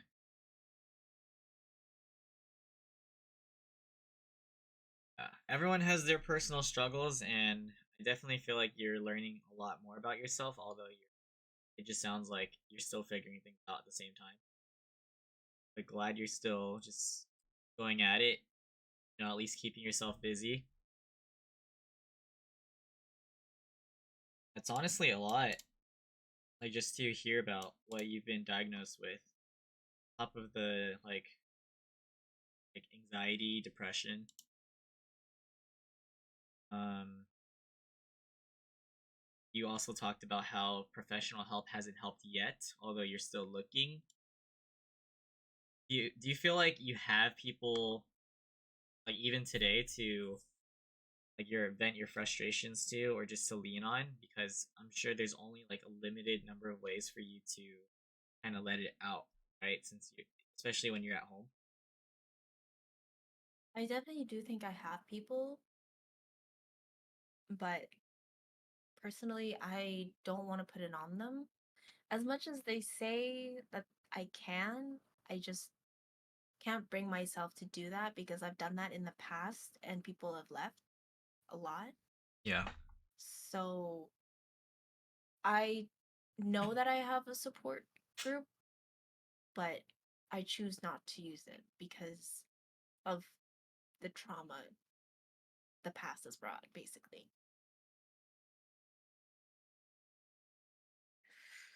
Are you optimistic though, would you say? About how things will do you believe things will eventually get better for you? I'm very neutral, so I don't believe or not believe. Do you feel like it's because you don't want to give yourself false hope or you just know? Yeah, Okay. definitely. I can't imagine that's just like the personal struggles, but so glad that you're doing stuff and that you have people. Even like I'm just imagining what you're trying to like how you're processing things. Like I just can't help but to feel that you think you're a burden because of like past and what you've experienced. So I understand why you have your guard up in that regard. But you know, at least there's like a lot of great people out there that you needed that part of your life right now. Those communities. Okay, well, let's talk about friendships. This is probably gonna be pretty more like deep stuff, friendships, and then we'll lead into significant others. But for you, what does it take to be close to you, and what do you value in friendships? I think because of my BPD, I'm really open with people being in my life. But if you fuck me over, I will shut down. Which has happened in the past. And I I don't look for much. Like as long as you're a good person and you're not like always constantly being negative, then you're my friend, basically. Since you have BPD and you say you match your energy with people, like to me, that basically it does mean that people have influences on you, and it could you could easily be influenced. Do you agree? Yeah. So when you say Definitely. that people have fucked you over by like leaving you or just crossing you in any form of way, was it because they were pretty close to you, or you feel like they didn't even have to be close to you to like fuck you over? Just like your how they like thought about you or something. How sensitive It's both. are you? I'm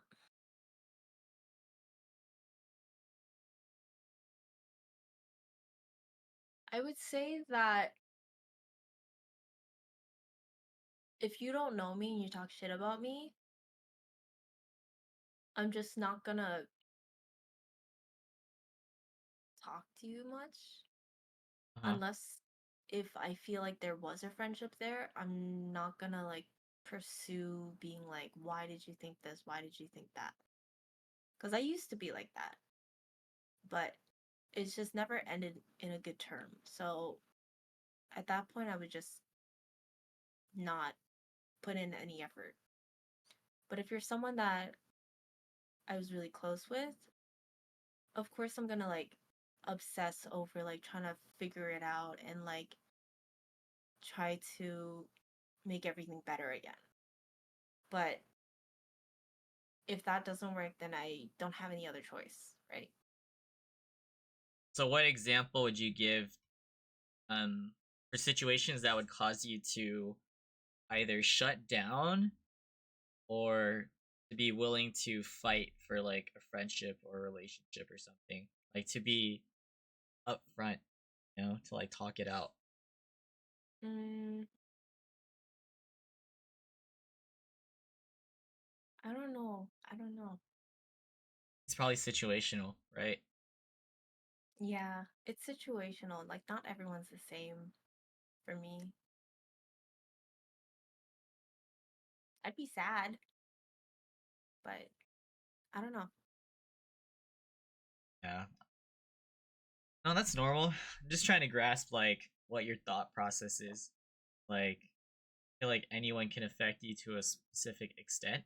And I just want to know like what levels of friendships you have. Do you wanna talk about that? Because there's people that are like you're cool with, but it's not like you're actually close with or friends. So more like acquaintance. And then there's like good friends, and then there's just like those who are really really close to you that you could confide in, right? You have I a mean, lot of like those latter. like right now, every friend that I have is through Twitch, through Discord. And like, I don't know, I don't push to see everyone, Mm. but if I see you, I see you. Like, it's nice to be in the communities because then I see them in call and I can hop in and like just sit in silence. Like, I think that's a really good friendship there. If you can sit in silence and just do your own thing, but still have that like feeling of presence, of someone's presence being there, is nice. Mm. But right now, I don't have a situation where like I need to push for a friendship or fight for it, you know? Yeah. Okay. Um, I'm gonna ask Mochi's question just so you can answer from your perspective. Like, as of today, how are you finding more and more friends like on Twitch, or how would you like generally do that? Well, it would more so be through other people that I've already known through Twitch, and they'll like introduce me to people who are their friends. So like today or yesterday when Jeez was here, we also met up with someone named Ian who was Matt's friend. But then today we also met up with Jana Healer. Um, so that's how I basically meet them. That situation is IRL, but like through Twitch is also the same, like in Discord calls or whatever. Through raids, you can meet people from there. Um, and like you can get to know the person like whether it's through games or through Twitch or through multiple like mutuals. Yeah. And there are times where like I meet someone, think that they're that they're great, but then realize that maybe they're not a good person. But I wouldn't be like, I'm gonna cut you out. I'd more so like just distance myself, create like space between us, but like not just be like, hey, I can't be friends with you, you know?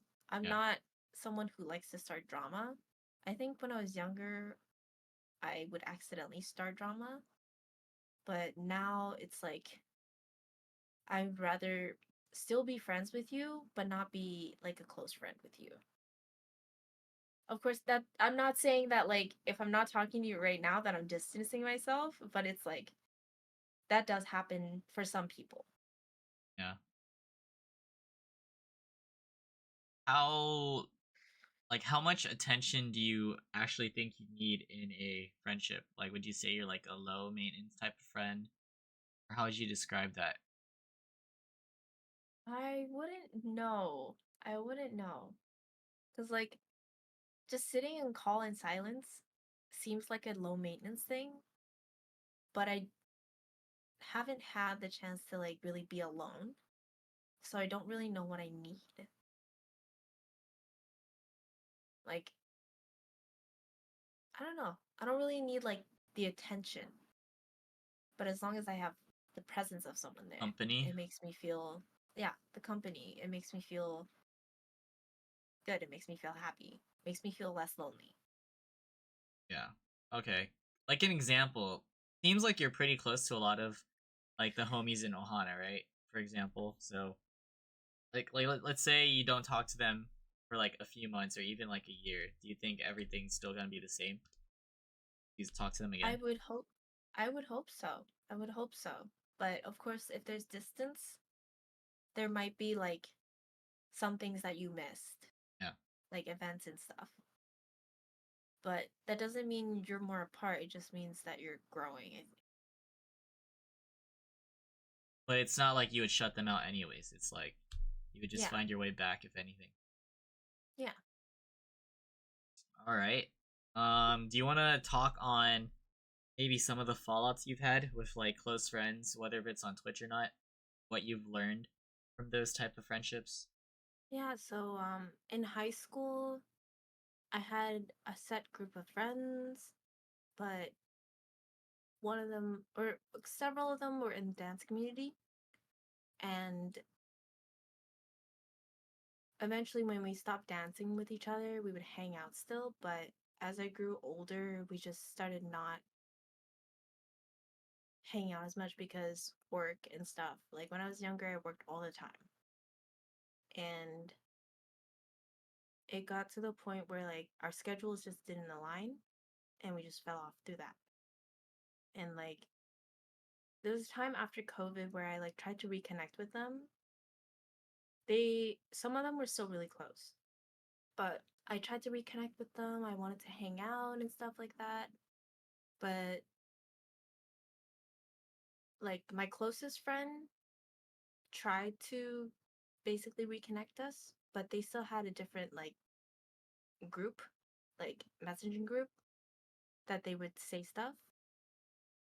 And I would ask like, "Hey, does anyone want to hang out this day, do something this day, catch up?" And eventually I learned that they didn't want to because I had already distanced myself. They just thought it was weird that I was coming back. And I was like, okay. It would have been nice to know before the group chat was made with them. You know, like they could have just voiced it. They could have just said, we don't really feel comfortable, like being friends with them again. But they went out of their way to say yes and then basically reject. Shut. Yeah. And it sucks, but it's what happened and I learned from that. And I think that if people just can't say what's on their mind, it's not a good friendship anyways, you know? So I like I remember bumping into one of my friends when I was eating with Annie And she was my best friend in high school, in elementary school. Okay. And it sucks to see that we don't have anything in common anymore. But those years were great. It made me into who I am today. And I think that the falling out was like really natural. It wasn't like a fight, you know? So that was like my longest term friendship was probably like 7, 8 years, I think.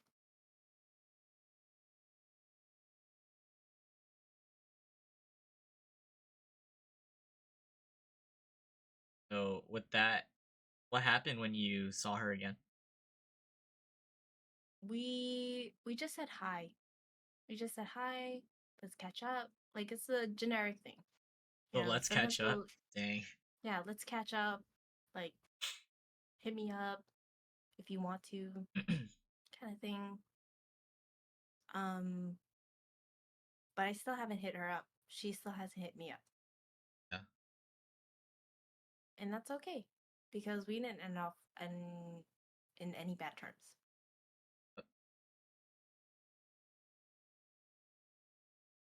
Okay, so that was like your IRLs, I would call that. Anything from like Twitch or more recent? So with Twitch, let's see. Um, I don't know if I really want to say Twitch stuff You don't have to, it's fine. because I don't have the full story. There's always parts of a story, but Okay. I don't have a story of the other side because if they don't communicate it to me, then You I never don't know. know, right? Like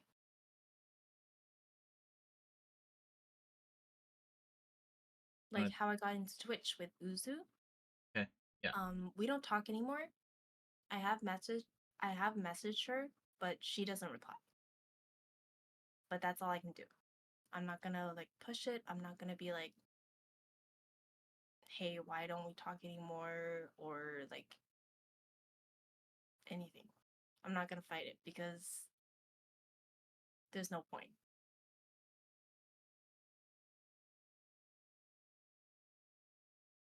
Yeah. You only know your side to it. I get it. What'd you See, learn from that one? communication is important. Because if you don't talk about it, you never know what's actually going on. Basic knowledge. So you learned to communicate better from that, or what else did you learn from that?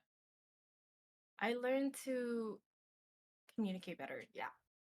But if it's always better to have like one-on-ones to like talk it out rather than just shutting someone out.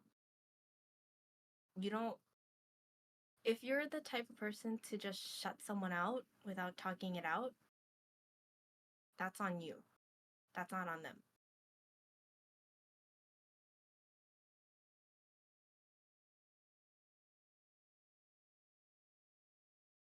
Okay, so that was pretty recent. Um, there more than that. Hmm? That was like kind of recent since that was like during Twitch. Was there any other like examples or just like other fallouts? Mm, none that I would want to bring up. Okay. So that's okay. From everything that you've been through with like these like friendships and just knowing different type of people, what kind of icks would you get? It's kind of like red flags, but for friendships.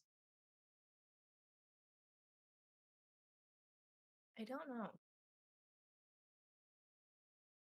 Being a chameleon, the flags become your flags, Yeah, if that makes sense.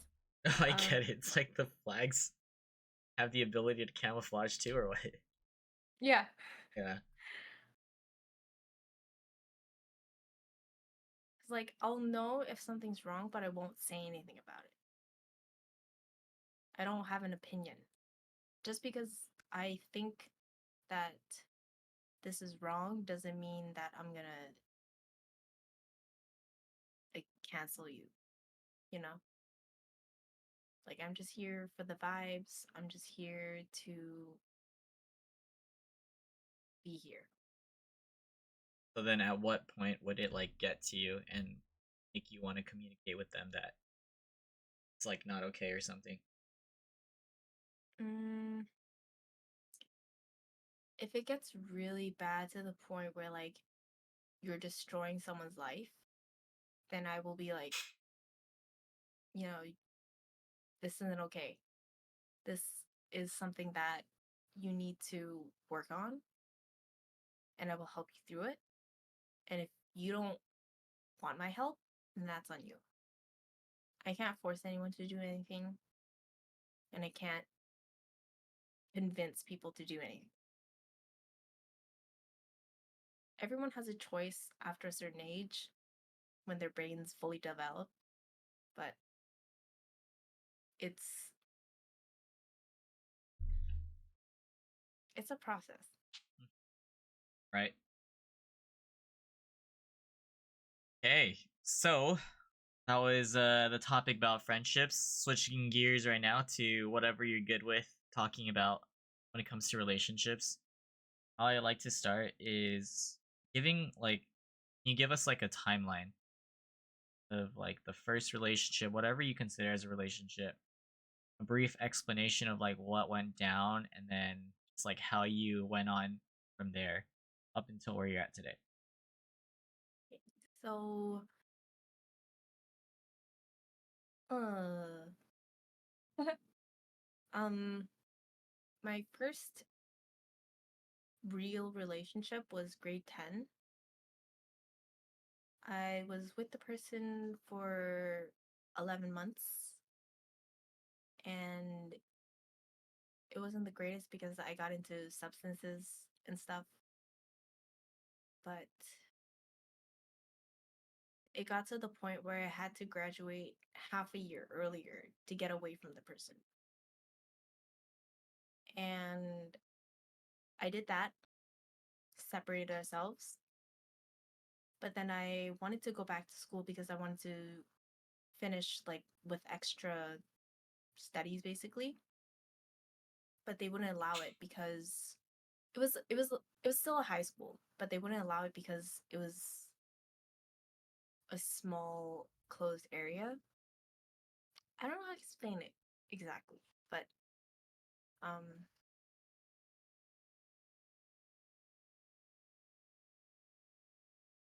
basically they told me that I couldn't keep studying because I already finished like the basic line of what you need for a high school diploma, and you Okay. can't add on top like the extra curriculum. And I had to start makeup artistry earlier because of that.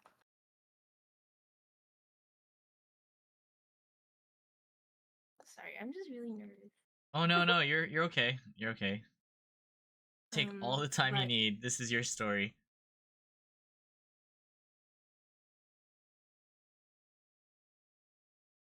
it wasn't a very toxic relationship, but it was very emotionally manipulative. Mm. And I was scared for my life because he knows where I live, Yeah. and I didn't know what he would do kind of thing. So I faked saying that I would move to Asia basically. Because I did travel to Asia. I like traveled to Guangzhou, and I stayed there for a little bit and took pictures and posted it and stuff, and I was like, "Oh, this is my home now. Like you can't see me ever again." Just to get away from them. And it was really bad. it's so toxic. Oh my gosh. Or before you get into that, how did you meet this person? Was he also in your school in the 10th grade? He was in my school, yeah. Okay. But it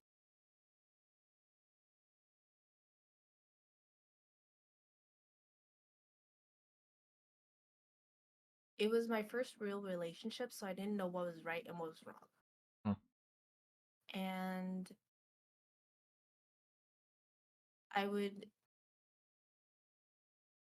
always try to spend a lot of money on them because I was trying to do like the breakup let down a bit easier kind of thing. Like if I give you this, maybe breaking up wouldn't be as bad kind of thing. Difficult, yeah. Yeah. So that happened. I had a year off of relationships and then I met my next partner. And that was one of my dance partners. And we were together for 2.5 years. There was times where it's off and on.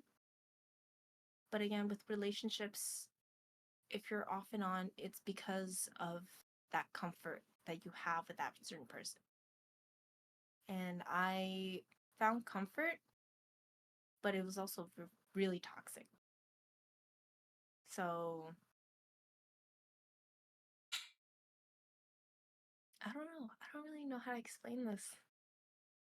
Like the relationship you had? Mm-hmm. With this particular one, Yeah. it was like we're friends now, but we weren't great as a couple. Okay. That happens sometimes. That was a year and a half. Well, 2 years Or, and a half. sorry, 2.5. 2.5. Yeah.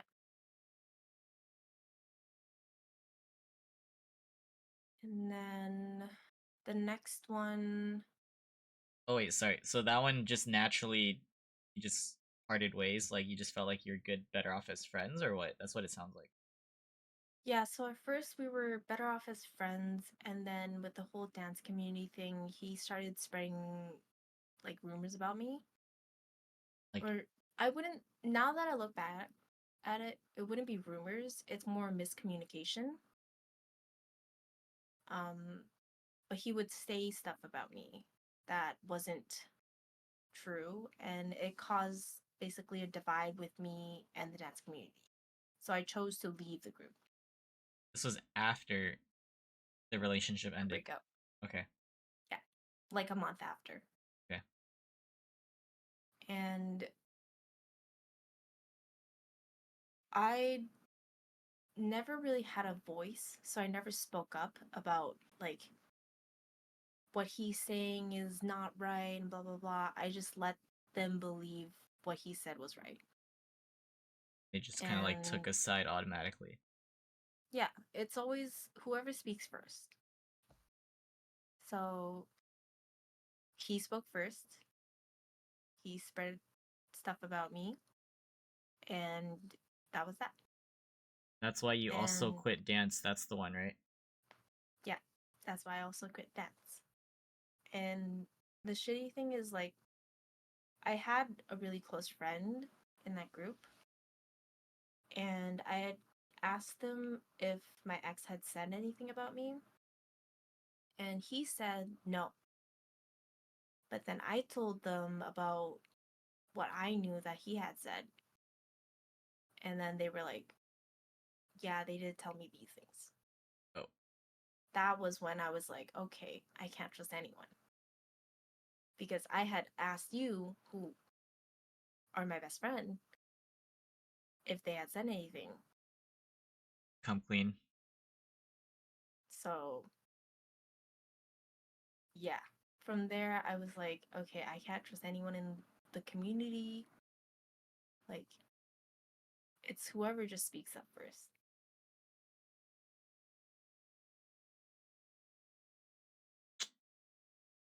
Let's see. And after that, And after that, I left the dance community and started. I left the dance community, started being more on Discord. There's something called Subtle Asian Vancouver, which is like the community interesting. in my area, and that's how I met my third boyfriend. Oh, sorry. And Before you get to that, I'm just gonna say thank you really quick, Aries. Thank you so much for the raid. Welcome in, Raiders. Hope you had a great stream. It's nice to meet everyone. Patoto was taken. Thank you for the follows. Appreciate it. Empty. What's up, everybody? Ian's here too. Jeez. Been a minute, guys. We are doing a podcast right now. This is Chat with Wilson, episode 20, featuring Angel. Talking about relationships right now at this point. So it is kind of getting to like a more serious topic, of course. But I really appreciate you guys and thank you for the raid. Hello, Flowers, Derek. Yeah, so we're gonna continue. You said you were in Subtle Asian Vancouver. yeah, Okay. so I was in that. I met a couple people, and then I met the person that I was interested in, and then got into climbing. Um, got into climbing because of that person. He was very wholesome. He didn't drink, he didn't smoke, he didn't do anything. Mm. Um, but eventually, when I got back onto Twitch, I just crashed, I guess. Not saying that Twitch is like enabler, but it is around the time that I had started doing that stuff again. Yeah. And there was nothing bad about that relationship. That relationship was like probably the top. But I just felt like I wasn't appreciated. Mm. And I was just like another person being there That rather relationship. than, yeah. And then after that, my last relationship, which ended last August, um, I think I had hopped into that because I was scared of being with someone else or being alone. I see. And it was confusing. It was really confusing. Again, with the BPD, my decision making skills weren't the best. It clouded my judgment of what was right and what was wrong. And I thought this person was going to be great. And then it turned out not so great. Because when you're in a relationship with someone, you don't really realize what is wrong. Because you look at them and you're like, oh my God, this is the love of my life, Yeah, and when you're stuff in like it, that. you're blinded. Yeah, you're blinded. You don't realize like some of the irks that other people will see um is an irk. So it luckily it only took me 9 months to realize it rather than 2.5 years kind of thing. But that's why now I'm choosing to stay single. How'd you like meet that person? Dance. Again. Oh, okay. So this, like, all these people are basically like from your city. Yeah. Okay. They're all IRLs.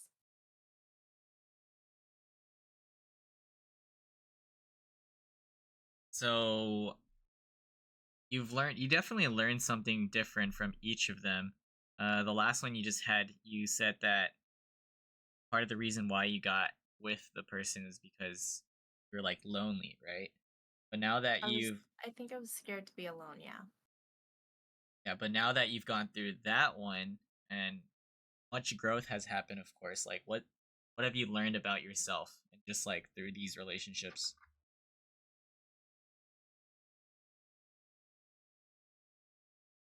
I've learned that I don't know who I am. I still don't know who I am. I don't know when I'm gonna know who I am, but it'll come eventually. Maybe. I'm not sure. I'm very neutral. But I feel like just because I've been through so much of toxic, manipulative relationships that I'm just done with everything. Yeah. Yeah. Oh, you're so real for that. To just like be able to say that and admit it that you just don't know who you are right now, still figuring things out. Definitely hope one day that you'll be happy with who you decide to be and that who you've accepted yourself to be. Um, but back on these relationships, like specifically that point though, are you okay where you're at? Do you still feel like lonely that you may need someone? I do feel lonely, but I don't feel like I need to be in a relationship. You grew I feel past like that. I can, yeah, I feel like I can be myself with my family. I feel like I can die alone and not have to worry about whether people care or not. Because at the end of the day, it's like, if I die, I die. If I don't, I don't. You know, that's just how life goes. That's so generic. Ugh. So it's like the fear, you don't have the fear of that. I don't Basically, have the you've fear accepted anymore. it. Like whatever Yeah. happens to you happens. You have that mindset. Yeah. So what's like the commonality among all of the people that you've dated so far? Do you see like a specific similarity with like maybe their type, appearances, anything? So 3 out of 4,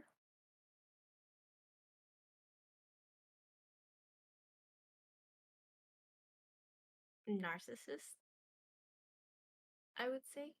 Narcissistic. 3 out of 4.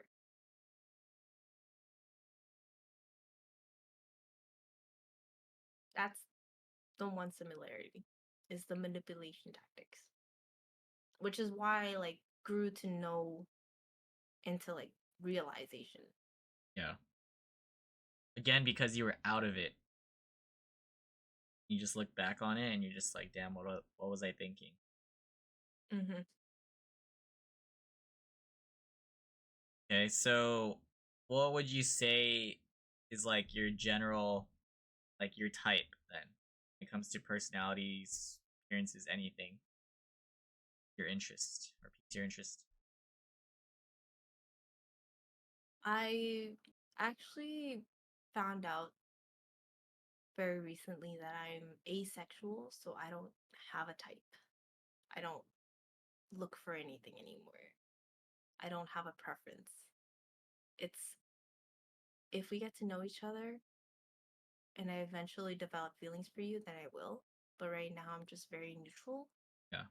I don't have any feelings for anyone, not even like the slightest. Okay, so it's based on connections. Yeah, I see, I see. You know what your love languages are? I think it was. Wait, let me see.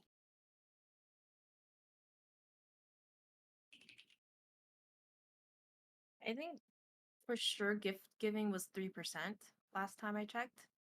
So as in like the lowest? Yeah, lowest. That's for you like to receive, right? Like if someone Yeah, were to gift you, okay. yeah. What are the what are the love languages? Wait. There's words of affirmation, physical touch, quality time, and acts of service. Okay, so it would be quality time, words of affirmation, acts of services, physical touch, and then Gifts. gifts. Okay. Yeah. I see, I see. Right. Well, since you've been in quite a few relationships, what would you say, like, what are, like, the red flags in general that you look out for or would look out for? Mm.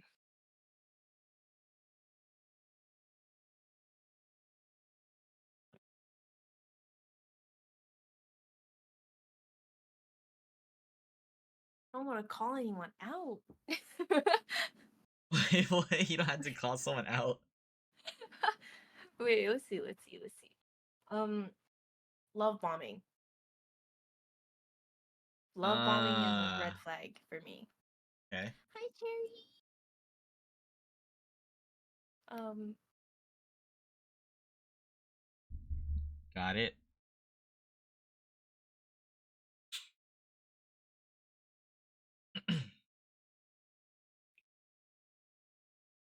I've caught my exes emotionally cheating before, and like Ooh. they would admit to it eventually, but like I don't exactly know what would indicate that, but that is a red flag.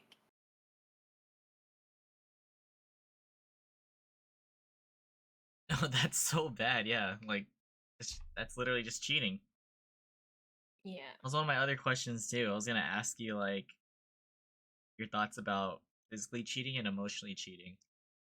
How it like differs to you. I think emotionally is a lot worse because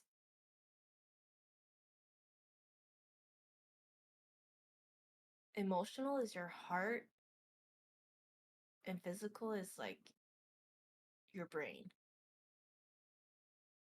Oh wait, no. It's kind of a little bit of both. But I think emotionally cheating, it just means that you're not in love with them anymore. But if you're just horny, that's like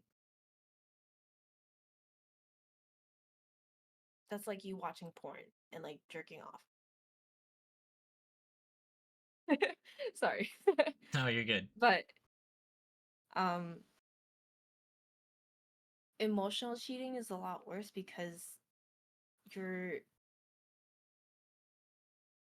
you see that they have a connection kind of thing. But if someone just has like a one night stand, it doesn't really matter. I see. Speaking of the realm of cheating and all that, do you believe in second chances? What's your take on it?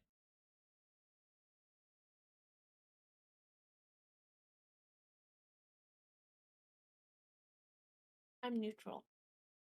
I don't know. Because I have forgiven the person that did emotionally cheat countless of times, but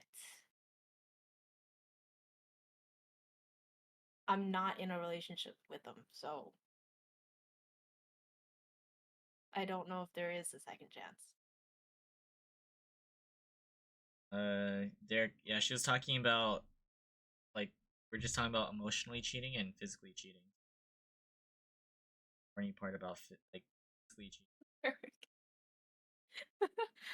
And sleeping asked about love bombing is like it's like when you emotionally whether if it's intentional or not, it's like when you emotionally abuse kind of like manipulate someone by showing a lot of affection and just like telling them like you love them or stuff like showing such Like, high oh, you're the greatest person in the world. Oh my yeah God, I'm obsessed with you. Like, stuff like that.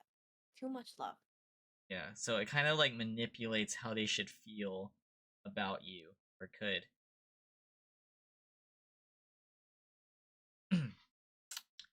All right, so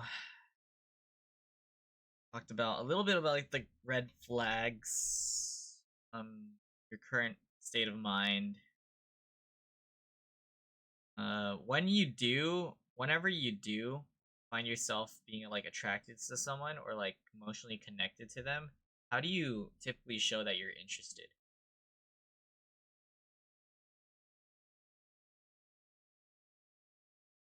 Nowadays, I don't.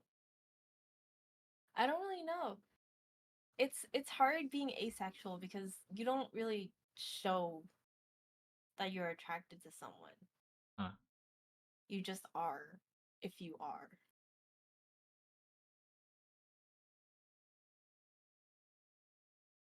See, I see. And okay, let me switch it up then. So in the past, like whenever people try to like approach you or get at you, right?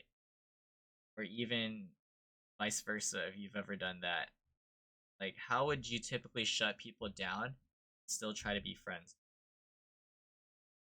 I just say no. How If often does it like go the way you expect it to go or to stay so as with friends? that, if on my part, I'm not the one to decide if we're gonna stay friends or not.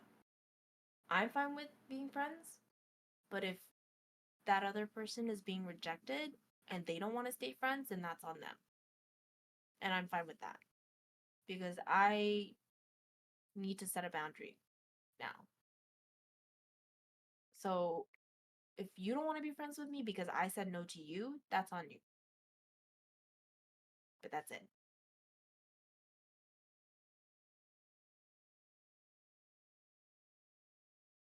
Okay.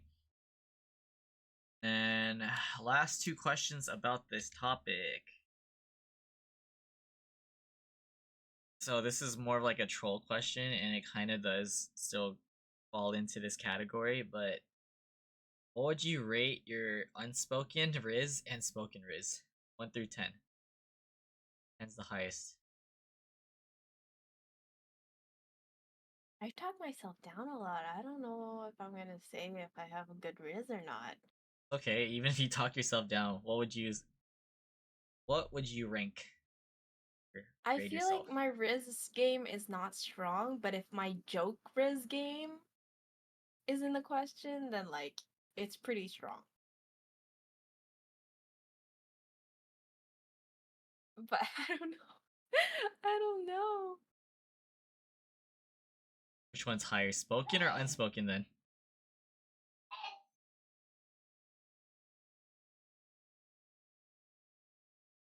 I don't know. Okay, Angel's it, riz it is seems hella like cringe. unspoken is winning right now since you have cringe Riz.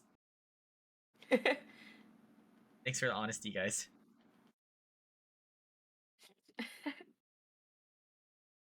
It's okay if you don't know. Not again.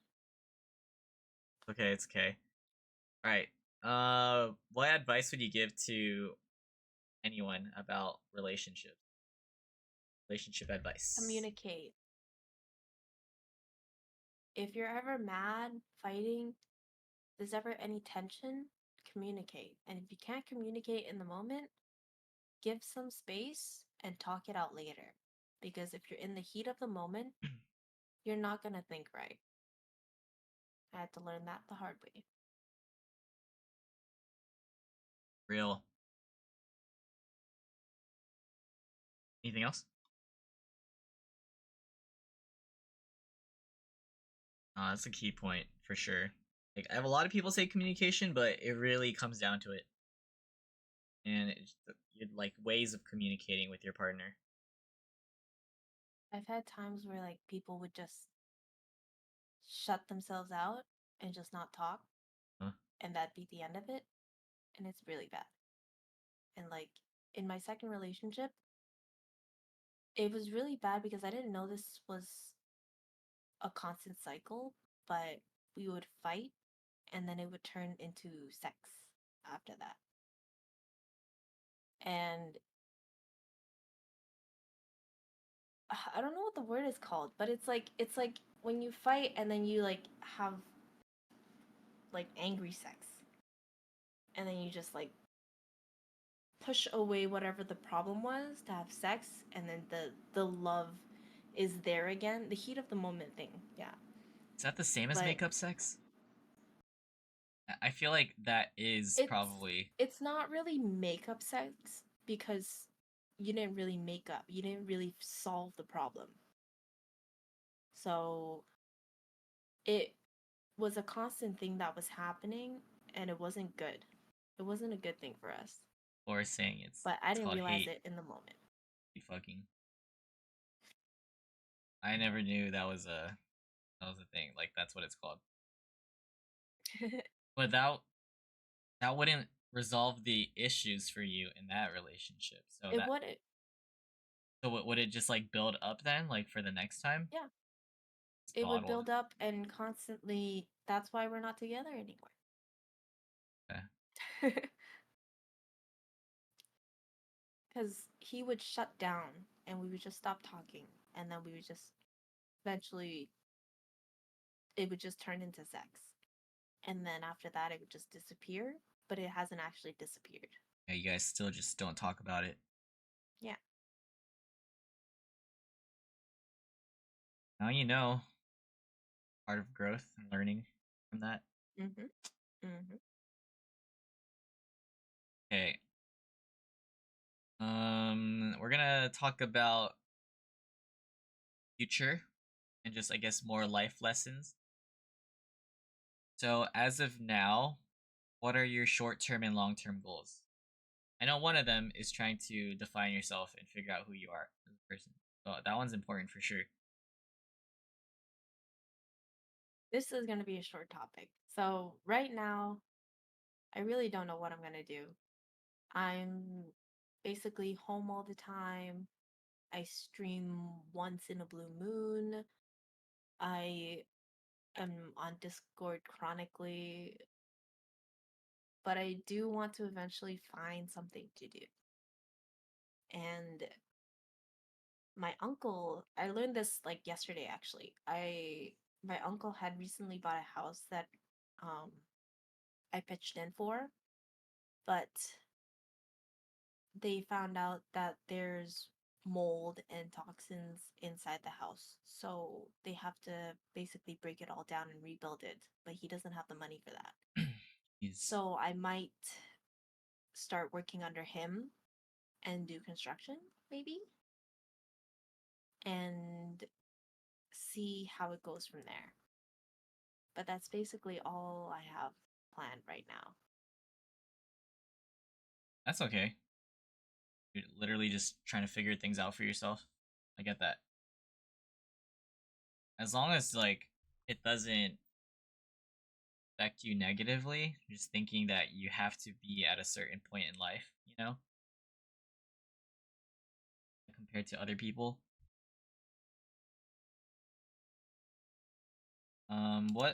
What like lessons or advice would you give to your younger self? Study. Go to school, study. Okay, dial in, study, focus on that education. Because like I I only started studying in grade 11. That's when I started getting A's. But if I had started sooner, I probably would have like a better job now. Or at least pursue my passion, Like I always wanted to get into acting, singing, something like that. But back then I had zero confidence. But I wish that if I had started early, maybe I would have a chance. Still not too late. If you want to go back into school and everything. Yeah, but my brain, you take in more as a kid than you do as an adult. Yeah, since you're fully developed. No, I get it. Especially since if you use substances, your brain's not gonna work as well as when you were a kid. Okay, you could work on acting. That at least, yeah. Okay, what this is But my memory retention isn't good, so I don't know if I can do acting. I'm like watching Grey's Anatomies right now, and I'm like looking back at it, I'm like, I could not do that. I could not remember words like that. okay. What would you say is your greatest accomplishment in life so far? And then the flip side, your biggest regret. I don't think I have any accomplishments that I'm proud of. Anything that you could think of? No. Nothing that I'm gonna be like, oh my god, I did this. Like, unless if I'm like radiant in Valorant. Oh, come on. It can't be. Does it have to be gaming? No. The people you've Yeah, I met. don't know. Yeah. Let's go. The friendships that you built. The friendships that I've built has been a highlight of my life, of There my you entire go. life. But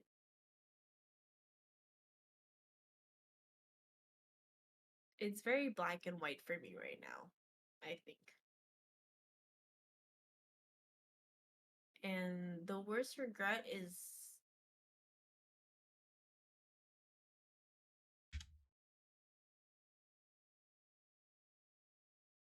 right now, I would say my last relationship because that really brought me down. It really brought me downtown, and it's not a good thing. Yeah. Yeah. Have you fully, like, would you say, recovered from that, or where are you at since that was last year? I don't think I'm recovered from it. I'm still hurt by it, but it's something that made me learn about a lot about myself.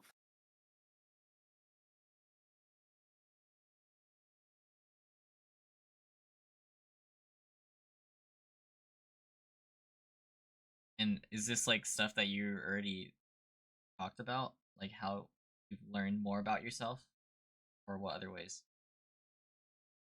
I've learned to respect myself a lot more because of it. It's shitty that it happened, but it happened. Um, and like, I'm still trying to be friends with them. I'm not the type of person that like cut them out. I will try to be friends with my ex, but if they still have feelings for me, then I have to have some distance or space, Yeah, the boundaries. boundaries. And I have always tried to like speak my mind about it. And it's it's hard because this person was someone that I really like loved. But the manipulation hurt me in a way where I don't want to be friends with this person, but they are the person that also helped me realize that all the bad is bad. And it made me realize that I shouldn't have to go through it again.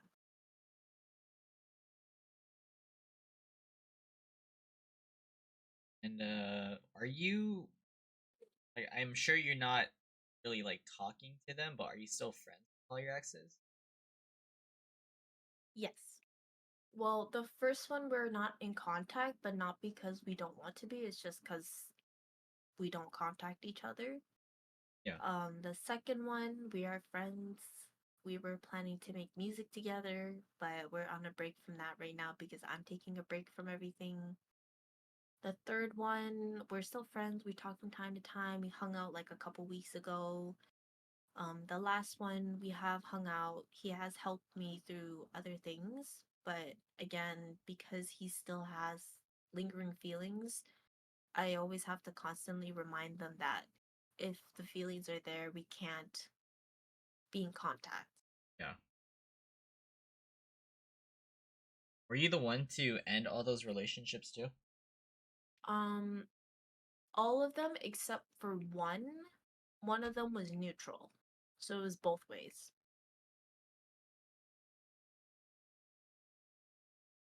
Okay, gotcha. All right, we're gonna wrap things up mostly with the good old rave topic. Yeah, lighter topic for sure. Talk about your history of raving and your like what you think of it. Now, I can't quite remember when my first rave was, but it was either 2015 or 2016, and it was Contact in Vancouver. The next year, I had gone to Faded. in Vancouver, and there's a thing called Blueprint, and it was their 19th anniversary, I believe. Yeah. And then 2017, I went to Contact again. And then 2018, I went to Faded again. But during those 3 years, I wasn't into raving. I only went because my friends wanted to go. So I didn't get my own tickets, they would buy it for me. These are my high school friends that wanted me to go. Because I'm not the type of person that like really liked EDM back then, like Huh. Skrillex and them, Chainsmokers, but I think I didn't like it because I was forced to go rather than having the option to go. Yeah. So the first time I actually enjoyed it was when I went to Griffin with Drew, Pico, and them. Oh And that wow. was 2022, LA. And I stopped raving up until August. So Griffin was in November. 2023, August was when I started raving. The first one that I had gone to was Monster Cat. It was a Monster Cat compound that they hold every year for free. All you have to do is sign up and line up and go. And then after that, I met a lot of people. I actually met Mike for the first time there. And from there, I would go to other events. There's Foundations, which is like a very house only kind of event.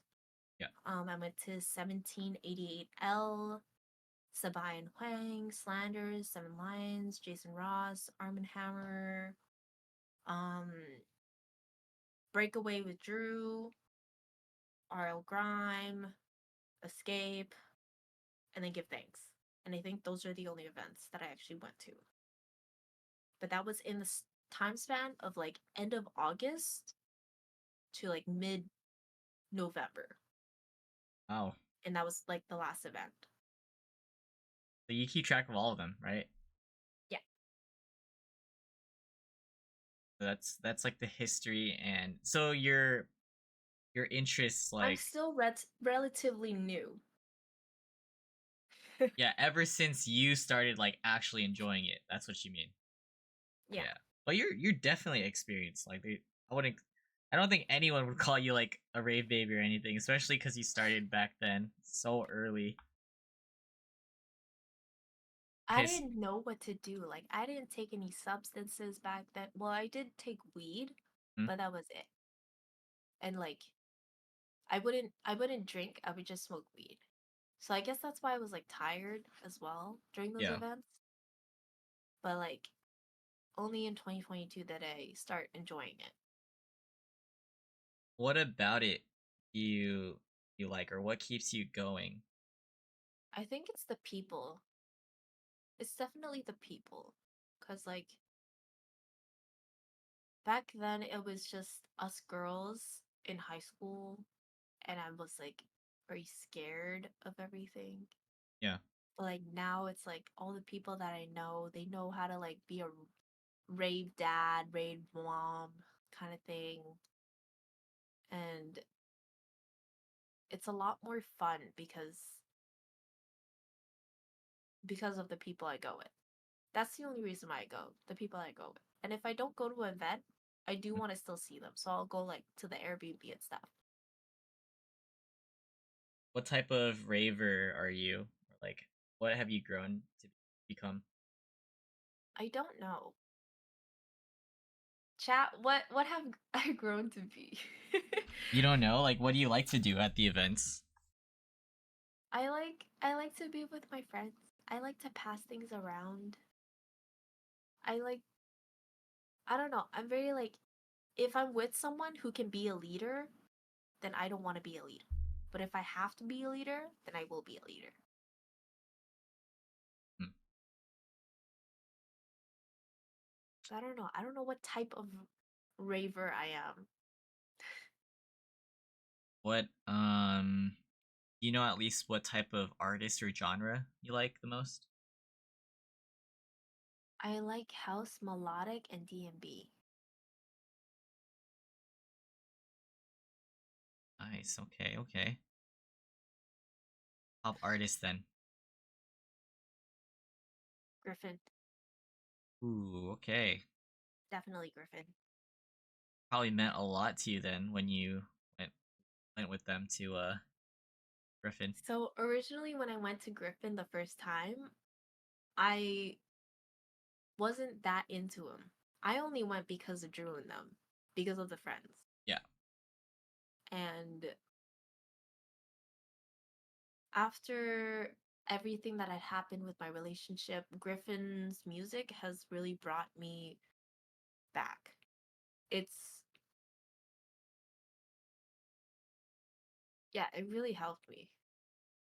Because, like, I was going through a really tough time last May, and listening to his music kind of went both ways. It kind of like at first it made me like want to give up, but then it also like made me want to keep going. And I'm still here, so I kept going. Yes, which is great. What's how would you describe the rave culture, and how would you speak on like the misconceptions about raving? Because a lot of people who don't rave have like a general idea that it's like crowded and for people to get effed up. So, what Yeah, do you say? so when I first started raving, I didn't understand the good parts of it because you're dancing with a bunch of sweaty people. Some people are like intoxicated and like just being mean and like um mosh pits and stuff, and I didn't see all the sparkles in that. But eventually I learned about Plur and I started learning about rave culture that way, and I really fell in love with it.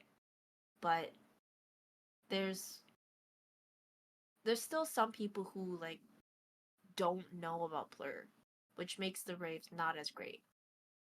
But there's also like the majority where they do know about it, because raving culture is growing. It's growing a lot. And it brings people together, but it's also like it's also dangerous if you trust it too much. Do you get where I'm going with this? Like the people that could take advantage of you, or what? Yeah, the people that can take advantage of Plur and like basically twist it into like you being nice is a sign of like, oh, I can do this to you. Sign of weakness. Yeah. Take you Yeah, for sign of granted. weakness. Yeah, but I think that like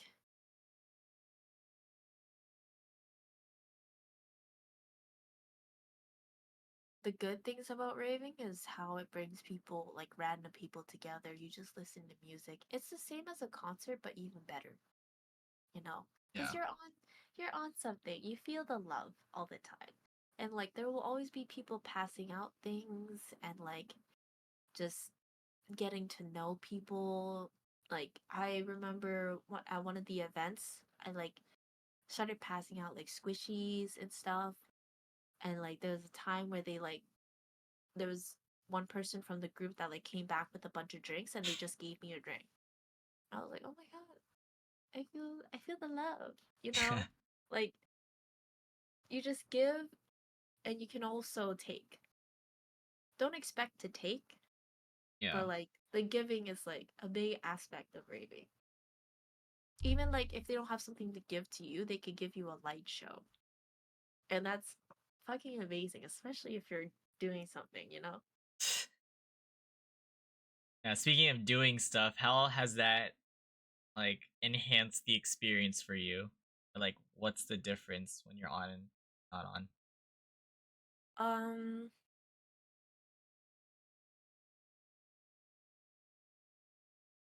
I think I've only been to one where I wasn't on something, and I was still enjoying it a lot. So you don't always have to go when you're on something. It's good. It's just if you're on something, it just amplifies it. It's always a choice. If you want to be on something, it's a choice. It's my choice to be on something. But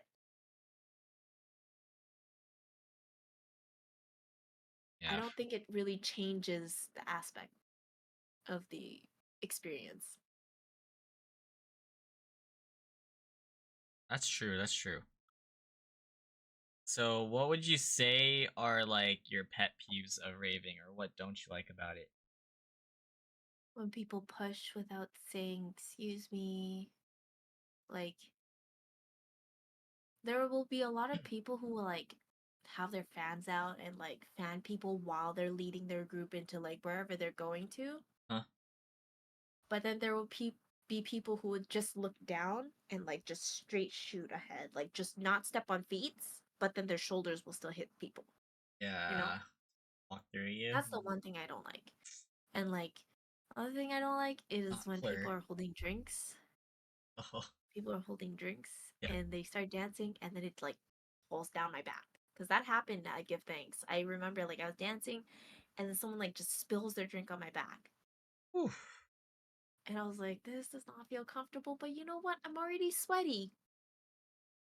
Like I'm not gonna fight them, but I'm not gonna be like overly happy about it, you know? Yeah. Um this is something that I do, that I have done, is smoke in an event, like a joint. Yeah. I don't like it because I'm worried about the people around me, but I have done it. And I'm pretty sure the people who aren't smoking it have that judgment of like they shouldn't be doing that here, you know. Yeah. That But no, I that's have done true. it. That's 100% true. Hypocrite. No, you're good. Yeah, but yeah, admit it. but it's true. It's true. Just because I think it's wrong doesn't mean I've never done it, kind of thing. Yeah. Mm, Another thing I don't like is when people like come up to you and like try to make you a rave bae. Oof. Because I had that happen during Escape when I got separated from my group because I needed to use the washroom and everyone was watching. I don't remember who it was, but I was separated from Cherry and Giles and everyone, and I was standing on like the side tent, Huh? and I didn't want to go in because they were like deep far in. But I was getting hit on by this guy and I like stood close to the people who were like selling beverages in like the little cart Yeah. because I didn't want to interact with anyone. But this guy came up to me, started talking to me. I like didn't give him like full responses. I just gave him like short sentences. Try But to he give like him the hint. Yeah. yeah, but he like wouldn't stop for like 15 minutes. And it was Holy shit. 15 minutes Okay. too long. Uh-huh. And then eventually I was like, yeah, I think I'm just gonna go in, find my friends, like blah blah blah. He's just And trying to get then to know I you. didn't. Yeah, he was trying to get to know me, Huh. and I eventually like on the tent on the left side. I was here. The entrance was like here. It's like really close. So eventually I like went in and I just went on the other side of the tent and like sat on the ground. Yeah. If that like makes sense. No, by the entrance. And then Yeah. I sat on the ground and then I think like 10 minutes later I find the dude like kind of near me but like more in the back of the tent God. Okay. and I see him hitting on another girl. And I hear Oh. the conversation and I'm like, this is the same shit that he said to me. Yeah. And I'm like, oh my goodness. I don't like people who do She's that. trying to find the one, you know? Yeah. Like, take a hint. Hmm.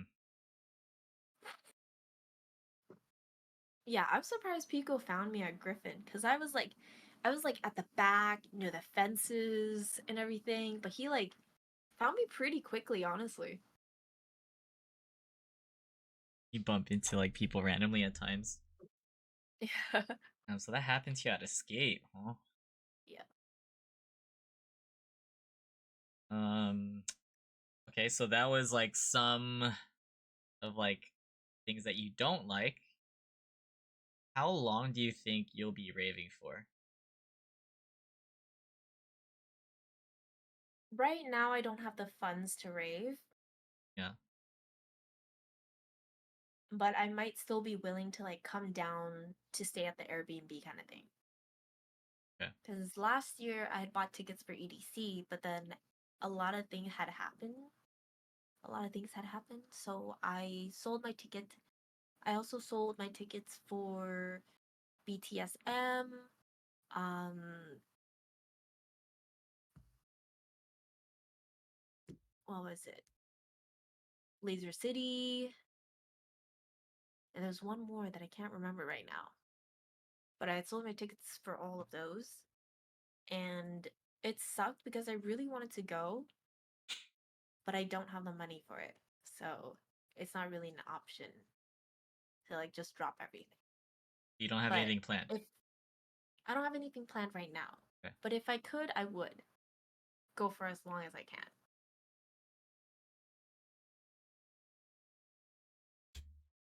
Valid.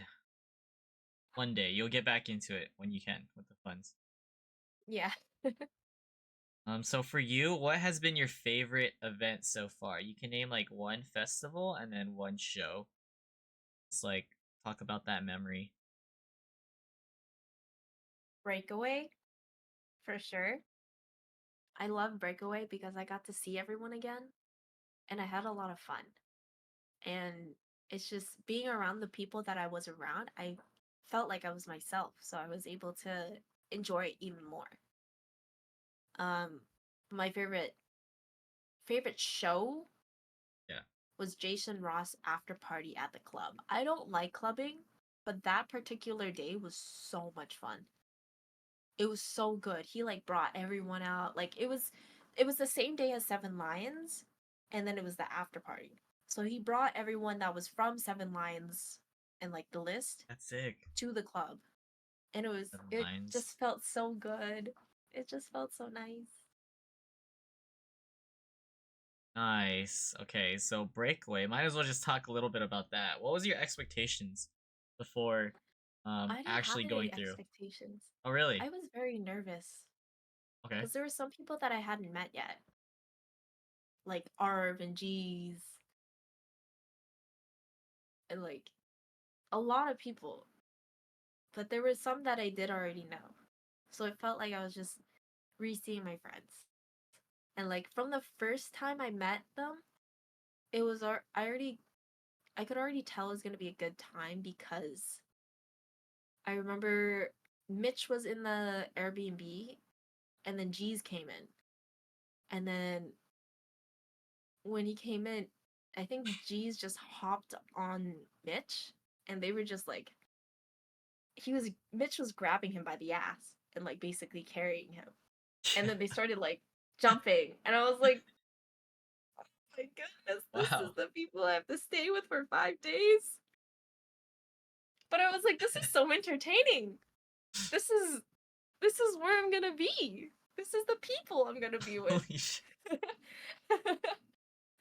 And like Oh I don't god. know, there would just be like every single day we just stay up late. There was only one day Oh where I like knocked definitely. out early, Yeah. but I like I didn't have any expectations, but it was fun. Like not even just at the event, but like going to the mall, going to eat and stuff. Like everything was good. Just at the house itself was chaotic, Just at the but fun. house It was so itself was fun. so chaotic, but it was still fun.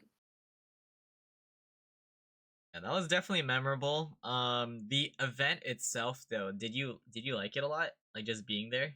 I enjoyed it because I think because I was able to have like my squishies and like my bean sprouts to pass around. Yeah, you had It a really lot. like I had a lot. I like had a full head of it. Mm.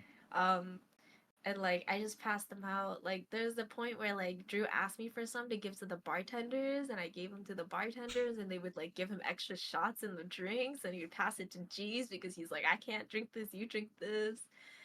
And like it's just I think raving in Cali is a lot more fun than raving where I'm from. Oh, so you noticed the difference. Yeah, I definitely noticed the people. difference. Maybe it's the people. I don't know. I need to convince Ohana to come here to rave with me to see if it's like the same, test the waters out. Yeah. But like right now I think in Cali it's a lot better. Yeah, cool. Yeah, get them to go to Faded. Yeah, I want to. Come on, guys. Come on, guys. When is Faded? Generally, what month? August or June? Oh, okay. So it still hasn't happened yet. Yeah, no. Let me see. July. July 5th and 6th. Okay. Yeah, so Breakaway, definitely a goated event. A lot of things that for sure happened. A lot of funny things that don't need to be said. uh Good times, good times. And then you also came back for Give Thanks, right? How was that Mm-hmm. experience? That was fun. It was fun. It wasn't as great as Breakaway, but it was still nice. I went with Cherry, Drew, Joseph, and like a couple of Drew's friends. Heard you guys were like abusing Drew. What was that about? I put him in a chokehold. I put everyone in a chokehold that night. The choking thing.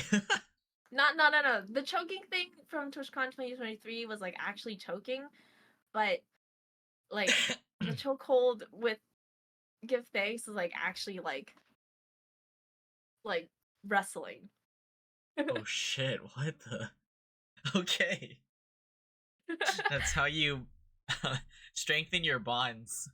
I was bruised, y'all beat the I have so no more JB. muscles, so you guys can't expect that from me anymore. That was like when I was fresh out of climbing. So funny. Wait, what a way to give thanks for that event too. Yeah, right? Uh, okay, and then quick recap of the recent TwitchCon. What was like the most exciting thing for you since you made that big old trip?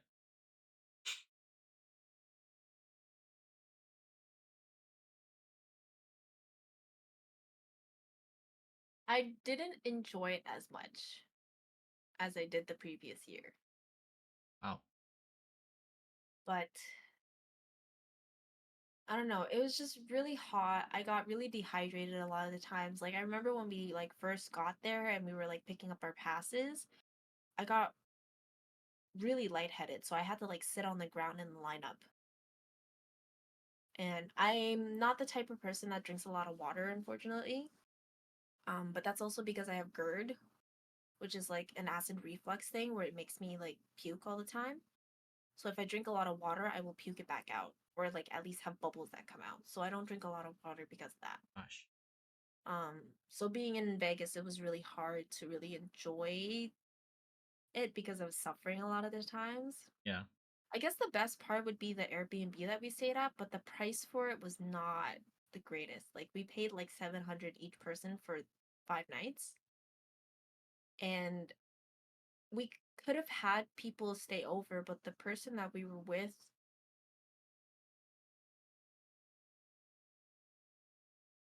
she would basically say no to having people over or like having new people over that she didn't know because she was the person who booked it. But it was also like I really wanted to cancel, but I didn't want to like let them down. So still kept going. Oh yeah, speaking of Ken confirmed she was dehydrated at the club. Yeah. I have this.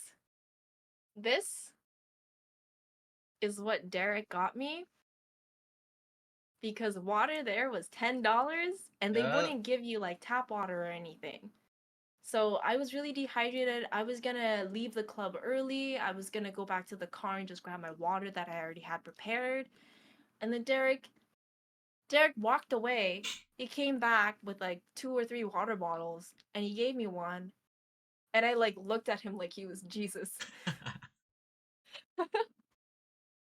But yeah, I Holy. still have the water bottle. The Uh, water isn't the same as the one he gave me, but it's like Las Vegas water. yeah. But yeah, I still have the water bottle to like for the memory, basically. Oh man, memories. So, did you enjoy the club at least? Like the I music and enjoyed it to vibes? a certain point. To a Okay. certain point. I think there was a lot of tension because Pow thought that I was Haley, and Hmm? like there was just tension between those two, but she didn't know that I was Angel, and you know. So at first she didn't like me. What the? Okay. Yeah.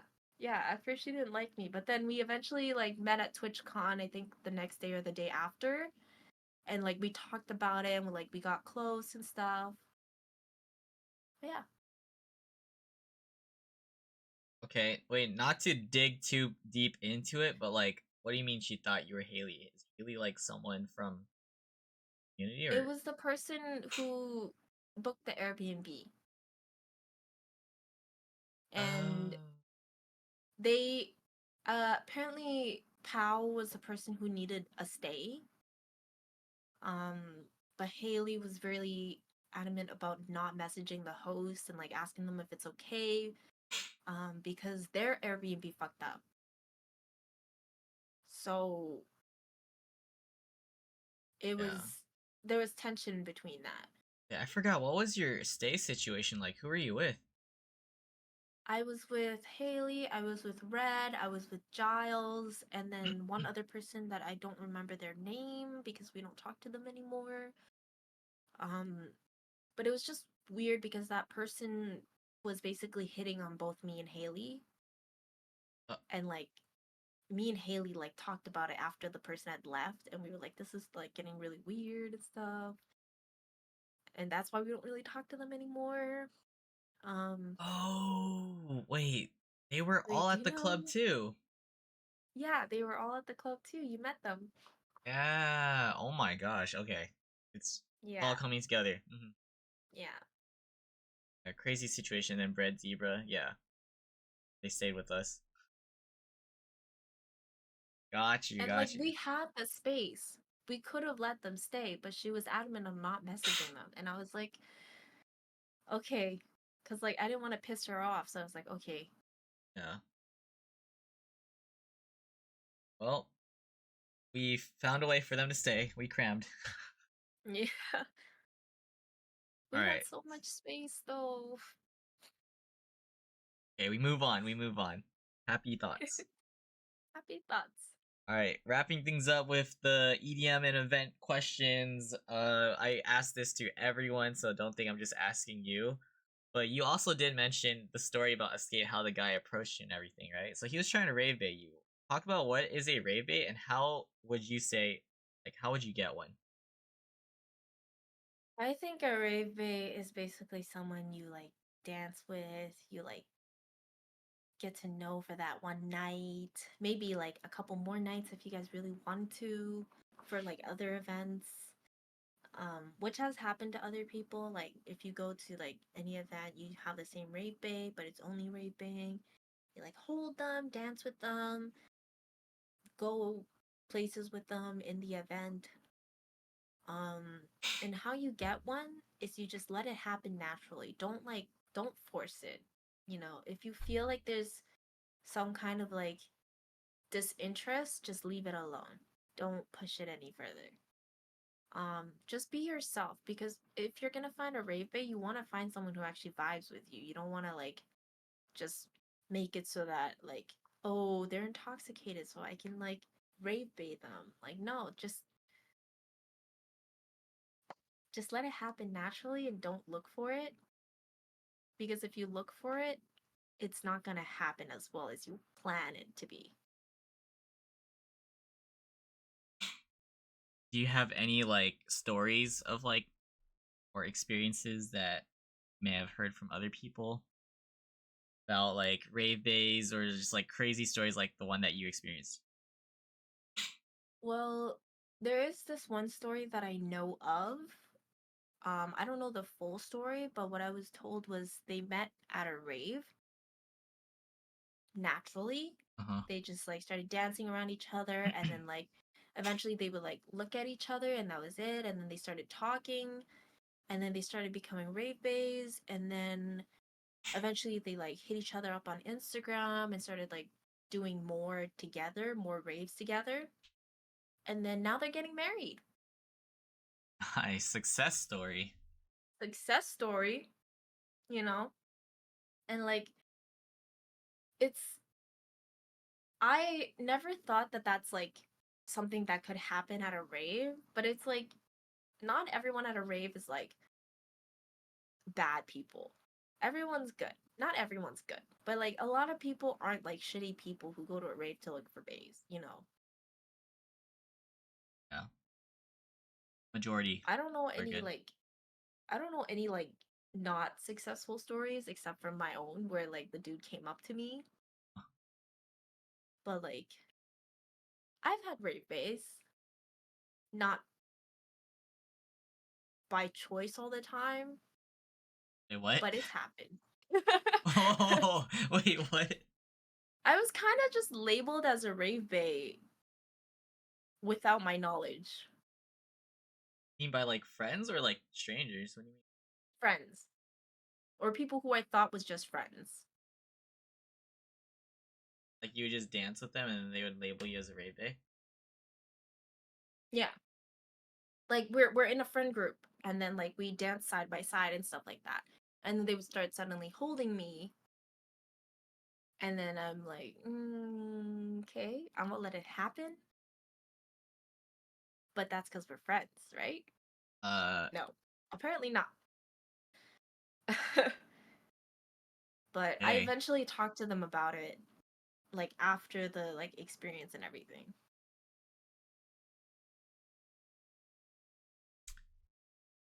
Ooh, Derek with the burning questions. Have you ever kissed a rave bay?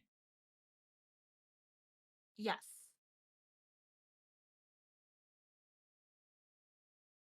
All right.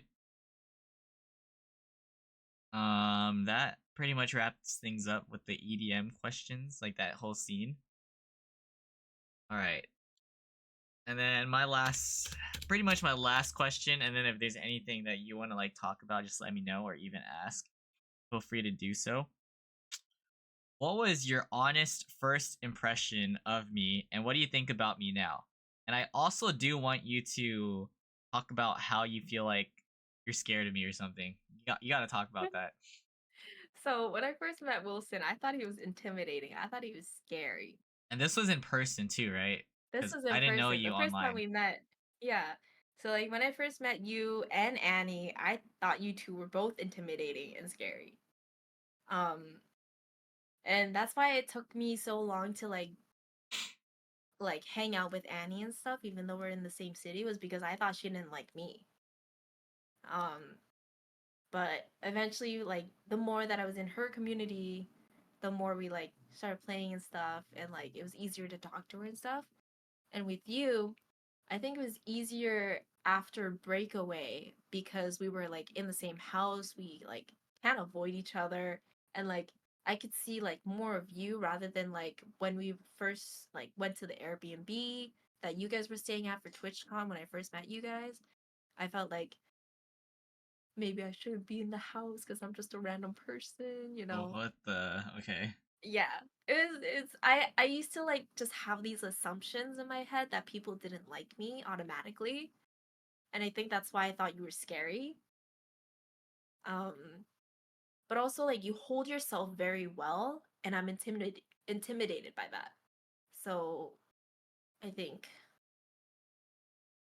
I I think hold myself well. yeah. Does that make sense? What do you mean? What do you mean by that? Like, why would? But Okay, like what do you mean, and how would you be intimidated?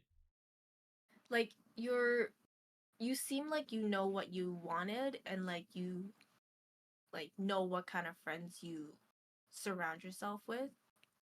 And I I don't know see. why that just intimidated me because the people that I'm around aren't sure about everything, you know. But like back then I thought you were like you just knew everything. And so I found that intimidating. And like I don't know, I think back then I couldn't really hold a conversation that well with people who like held themselves well. So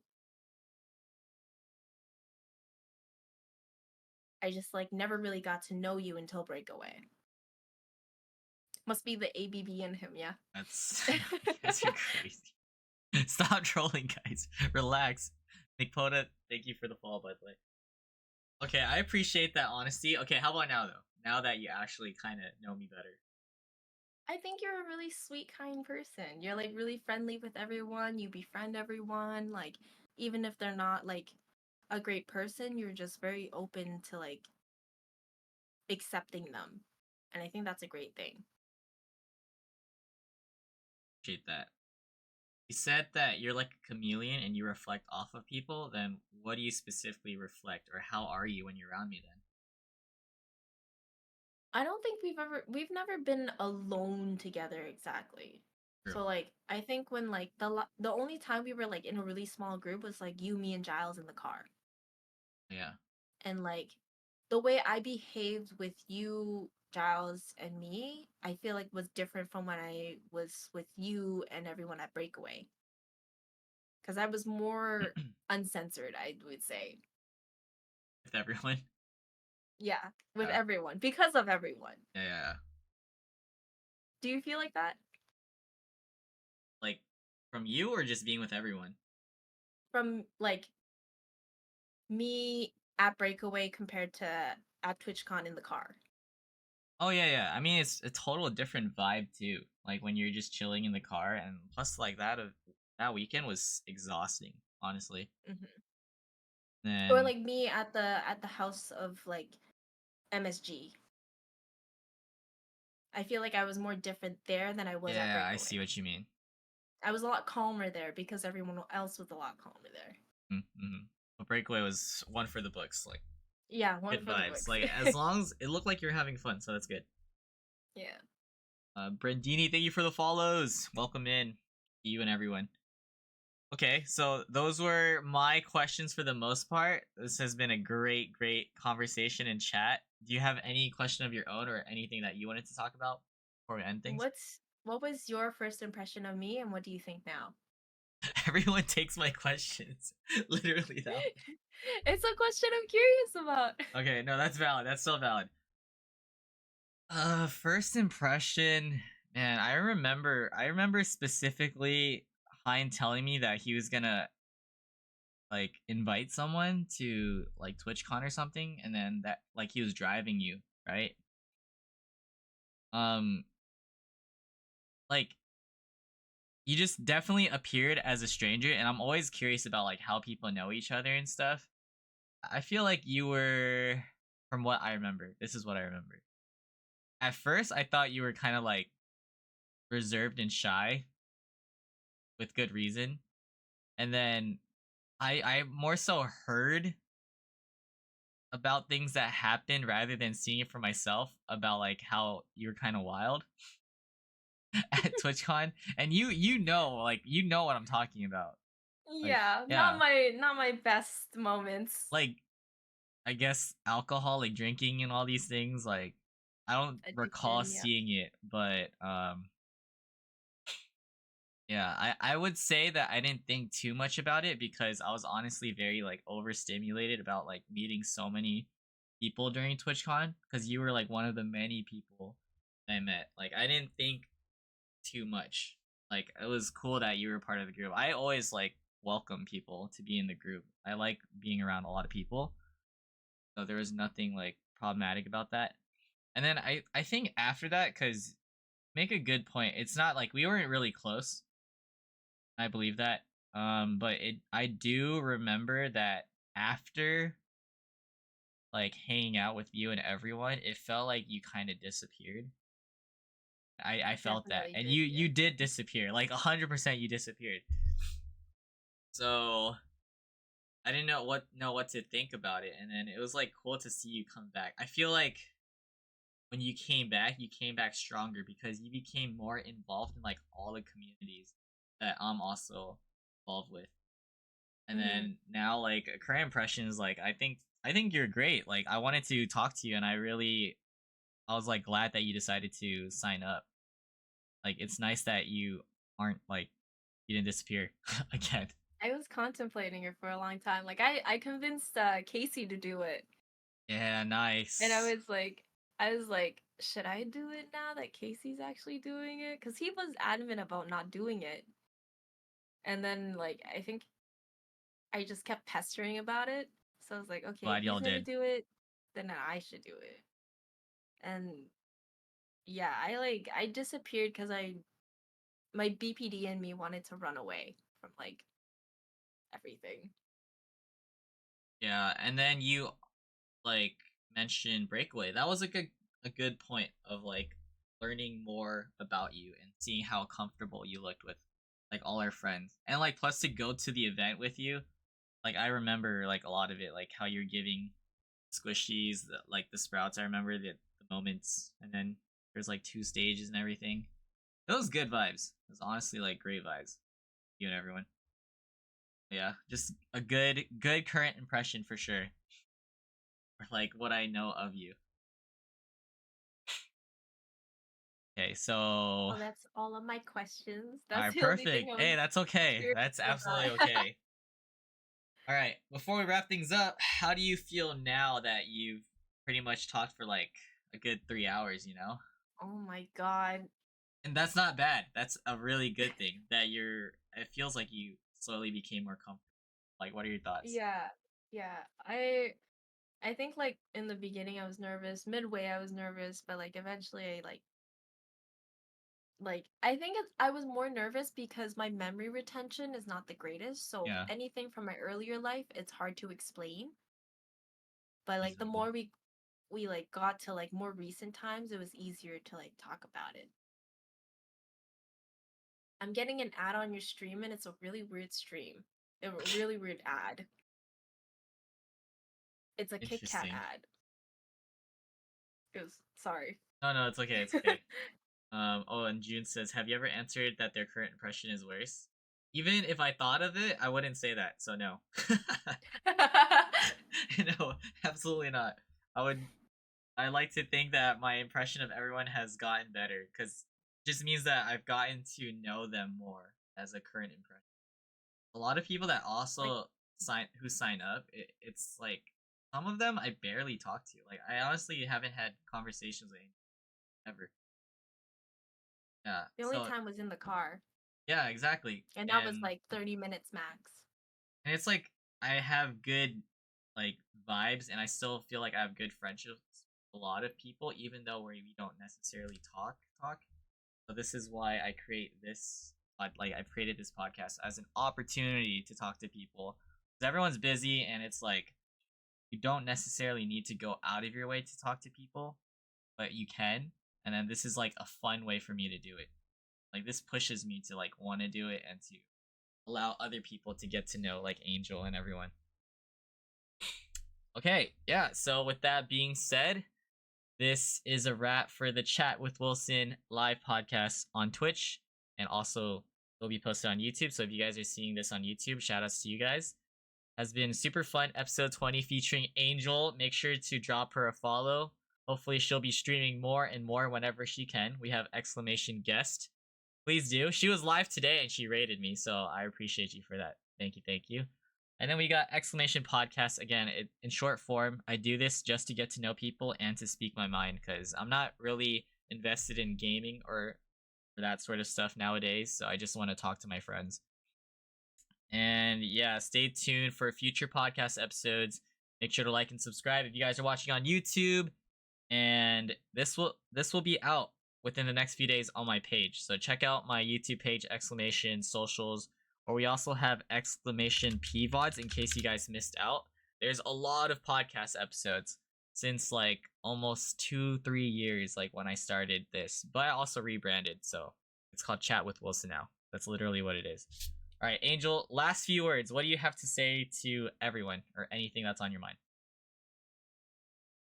Be nice, communicate, don't be judgmental. If you don't know the person, don't be judgmental.